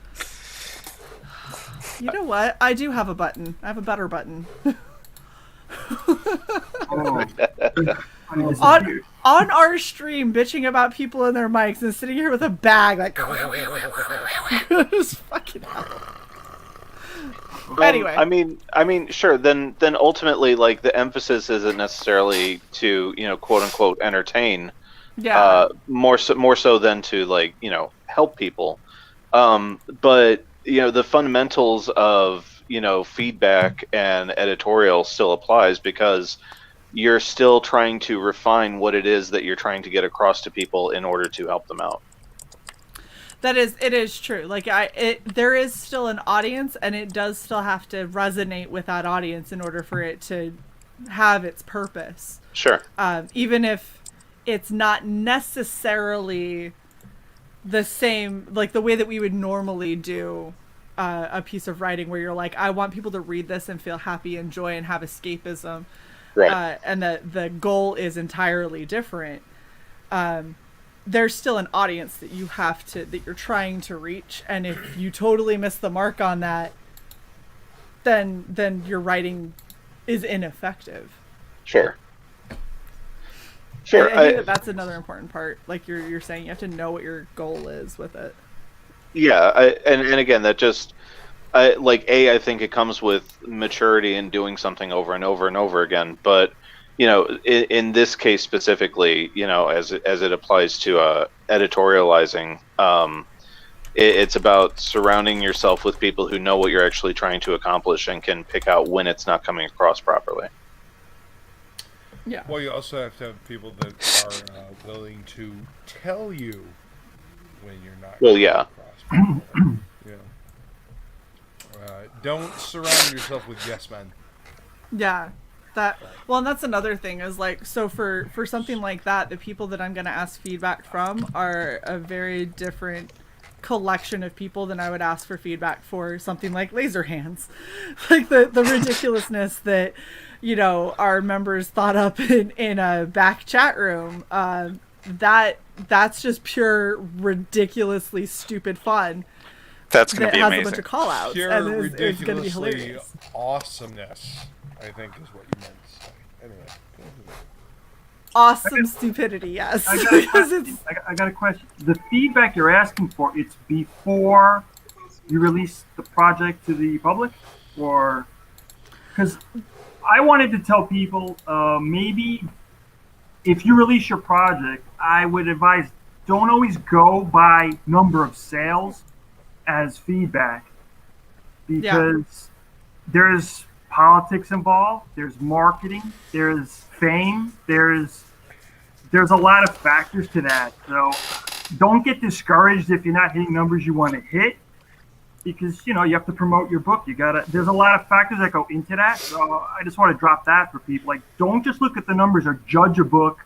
Oh, well, it didn't hit X amount of dollars, it's not good. No, you have to give it a shot, because I've seen independent films that didn't make any money that were fantastic, and then you have these monster movies, and they weren't that good to me, but they made money. So I don't know. I just want to drop that in there for people to take that in consideration too when they're pursuing their projects. Yeah, there's multiple levels of feedback, and like you're saying with sales, it could be that maybe your audience didn't find you yet. Yeah. It doesn't mean that your writing is bad. It means that your marketing missed the mark. Those are two totally different things. There's many factors. Timing. There's plenty of things. It could be that you're writing a werewolf book in a sea of werewolf books and you became white noise. It could be that you're writing werewolf books when the hot thing right now is fucking pirates or zombies. That's why you didn't hit. Or zombies, right? Like since we just came out of the holidays, I was watching It's a Wonderful Life with the family, and we checked out like some of the behind the scenes stuff, and they were talking about how when that movie first came out, it bombed because it was just after World War II had ended, and nobody wanted this like upbeat, optimistic thing about the value of life. Like, people were just broken. And so it didn't find its life until like, a decade or more later. Right. Oh my goodness. So I see John has to go. I know Mike has to go. I'm gonna be wholly honest. It's 11 and I have work in the morning, so I should probably go too. She has actual I have to go into the office and wear my uniform and shit. Like, I have to be a real person and not just sit in my sweatpants all day. I mean, she actually has to put on the thing and say, "Welcome to McDonald's." Can I take your... Oh, you're such a bitch. Tony, thank you for the $2. Says the balance between commerce and craft is delicate. It is very, very true. That is it's a tricky line to walk, and we appreciate the $2 for sure. Okay, let's go around and let everybody kind of say where you can be found, what projects you're working on, all that fun stuff. We'll start with Frankie. The writer of Through the Woods. Where is it? Yep. And it's still available on for immediate shipment. If you order it tonight, ship it out to you tomorrow. 98 pages, hardcover, fantastic art, supernatural story. Yep. And, it's a very good story too. I really enjoyed recommends. that. Look at all of you! Oh my gosh! Look at everybody! Listen, y'all. I still want a fucking shirt with this axe on it. I'm just saying. I want a hat too. I want a patch too. I have one. I just don't feel like getting up and getting it. All right. But it's over there. I'm serious. That's right. Show Fine. Through the Woods. Good shit. That's great feedback. Look at Will getting it. Everyone's getting theirs. That is great feedback. It's a wonderful book. All right, John. Right. John Hervey. You can find me at Beyond Time Inc. on Twitter. And on Instagram, I'm currently working on Magna, The Last Pantheon. Actually, the book is produced. We have one more week. We have 6 days left. 6 days left. 6 days left, maybe 6 days left. Yo, shit, now. Look at that. Will is showing his, too. Everybody's got this and also book, in honor of Vinny's brother. Hey. City of Venus. I got that, too. Yeah. And the John woman that Burke- was goodly enough to sleep with me on New Year's, this was actually her favorite of all the books I had. Ooh. She said, I like this one the best. I'm like, He's like, this is my new favorite book. no, she saw my stack and she went, I really like this. And I said, give it to her. All right. Wow. Okay. Here we have. John. Yes. Are we doing that beanie? Let's do the beanie. I feel like we got to do the beanie. I feel like we should do the beanie. I feel like it's gonna. You know what? It's gonna happen. We'll have to talk tomorrow about some of the You posted a logistics. picture. I did post a picture. Did you see it? I like it. Yeah. I think it's awesome. We're doing a beanie. He's doing a badass beanie. I'm just saying, guys. All right. Get yourself a Magna beanie because that shit looks amazing. I am super excited. So true. True. Yes. All right. Mike. Yeah, so we're now at 4 hours left for the Gods Fear Me, so last call on that. What else? Deep Well, we're probably going to be closing down the first week of March, and as soon as fulfillment on Gods Fear Me is done, probably towards the end of March, we're going to be launching the Red Key with Stefani Renee, and we should be launching a sign-up sheet for that soon. Follow me on Twitter at chibi_Mike, and follow me on YouTube at the Chibi Mike, all one word. Nice. Mr. William. Oh yeah, that's me. That is you, yes. I was looking to the left to right, and I was like, that, who's that? Black Flag. It's good. It's Dan Frege actually is. I was gonna say this during the session, but I was too bored to speak up. Thanks, Will. He was just reminiscing about the chick that he fucked on top of a book. Yeah, on top of this one, and please go back it. That explains the aspirin. It was my way of communing. Oh, John! No. So I have it signed by both of them, so I was communing with both. And that's a kind of woman a rarity. actually touched me, and you guys are all boring. But actually, I'm not gonna lie to you. The person I'm deathly afraid of the most, because he won't tell you shit, is Frege. If he doesn't say anything, he likes it. Oh, that's horrifying. That's to me, that's the only person that I seriously have an abject fear of. And that's because he talks to you from the toilet. Well, considering you work for him, that's understandable. Yeah, but like you know how it can be when somebody doesn't say anything, and it's gonna, that can kind of be a little troubling sometimes. You're like, I sent it 3 weeks ago. Do you like it? Or no, he's like, okay. And he's like, it's drawn. You're like, and he will only say anything if he doesn't like it. and like you'll send it or you'll show him the stuff. He's like, yep. This is what put this in there and put that in there, and he'll give you very detailed things he wants changed, but he won't say whether he likes it or not. That's murder. That is horrible. It is adequate. And you've got to learn to kind of deal with that because it can get to you after a little while. Yeah. My It's passable. fucked me up real good. You're grading on a scale. So, like I said, boom, boom, boom, boom. Luke is so jacked up right now. He really is. Yep. Thank you, John. I got feel you, brother. With Frege, you start with 100, and you just every time he says something, that's just knocking a point. That's off. minus. And you have to just be like, okay, like I'm at 100, and then he's like, this sucks, and you're like, fuck. He adds on and he substitutes. That's what he does. Okay. So he doesn't really say like throw all that away. He'll just say change that logo. I don't like that. That's cool. Or he won't actually say that's cool. I have to actually ask for that part. Did you like this? Yes. Yeah. Cool. Thanks. And he's sort cool of like when you ask for it. This sort of goes to the best and worst because he is kind of like a big brother. because I've noticed I was 12, so I get the added bonus of your boss being also your like big brother, kind of thing. Right. I mean, Frankie kind of knows this, but Does he give you doesn't know noogies? this. Does he do noogies? Like give you a noogie? Does he? Nah, Wet Willie. Nah, Swirlies. no, none of that. Atomic Wedgie. Oh my god. None of that. Stop. I would. So, Will, when are you moving to this side of the country? When the property values go up here and I can cash out. That's fair. So That's and actually I can very buy fair some. point. I'll probably go live near Jay Money or something because he's got the compound. Okay, fine. When are you coming to visit? I don't know. Are we allowed Luke to is go lonely. Are we allowed to go from state to state now? No papers?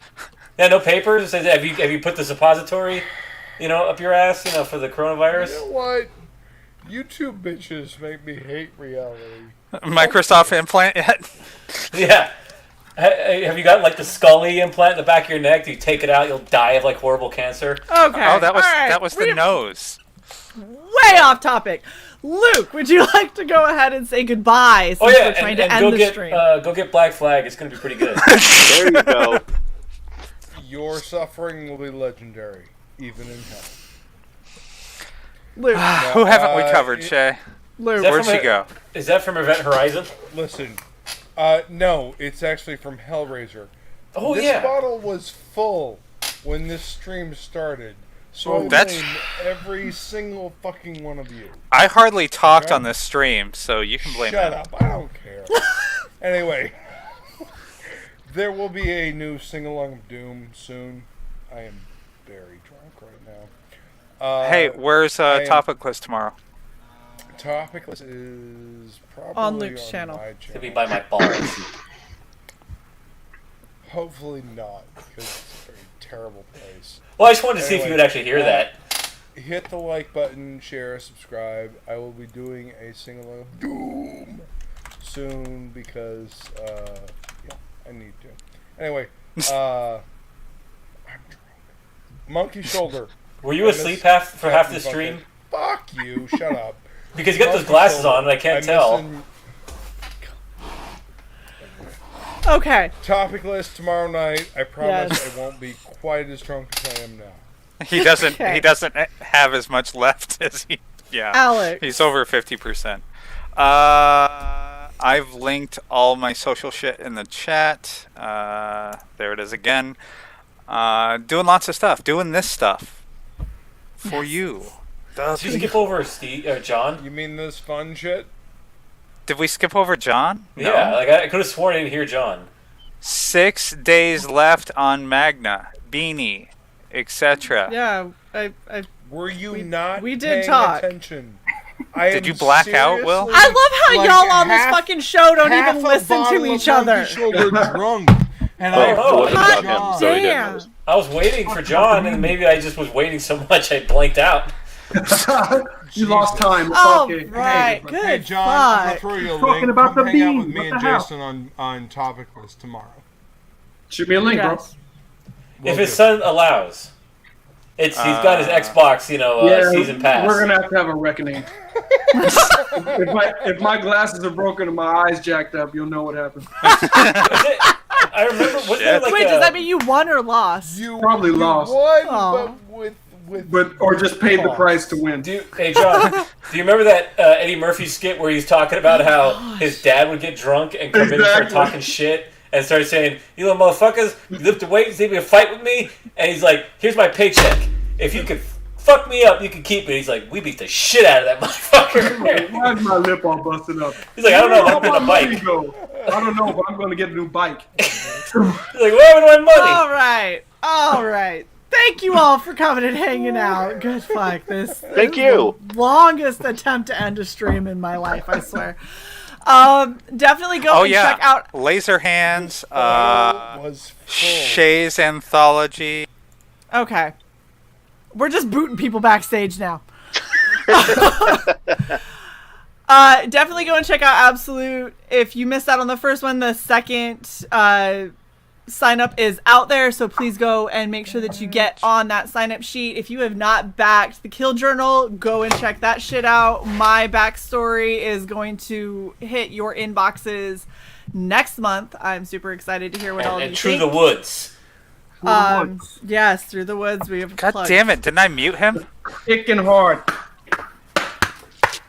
Thanks for hanging out, everybody. It's been fucking amazing. I hate you all so much. It's got We did it live. We did it live. That is love. We will absolutely see you guys next Sunday for another Writing Prose. Definitely go and check out Topic List tomorrow night. We've got streams on Wednesday, Friday, Saturday. We are super booked. So we will see you all next time, and thanks for hanging out with us. I gotta take a piss. Bye.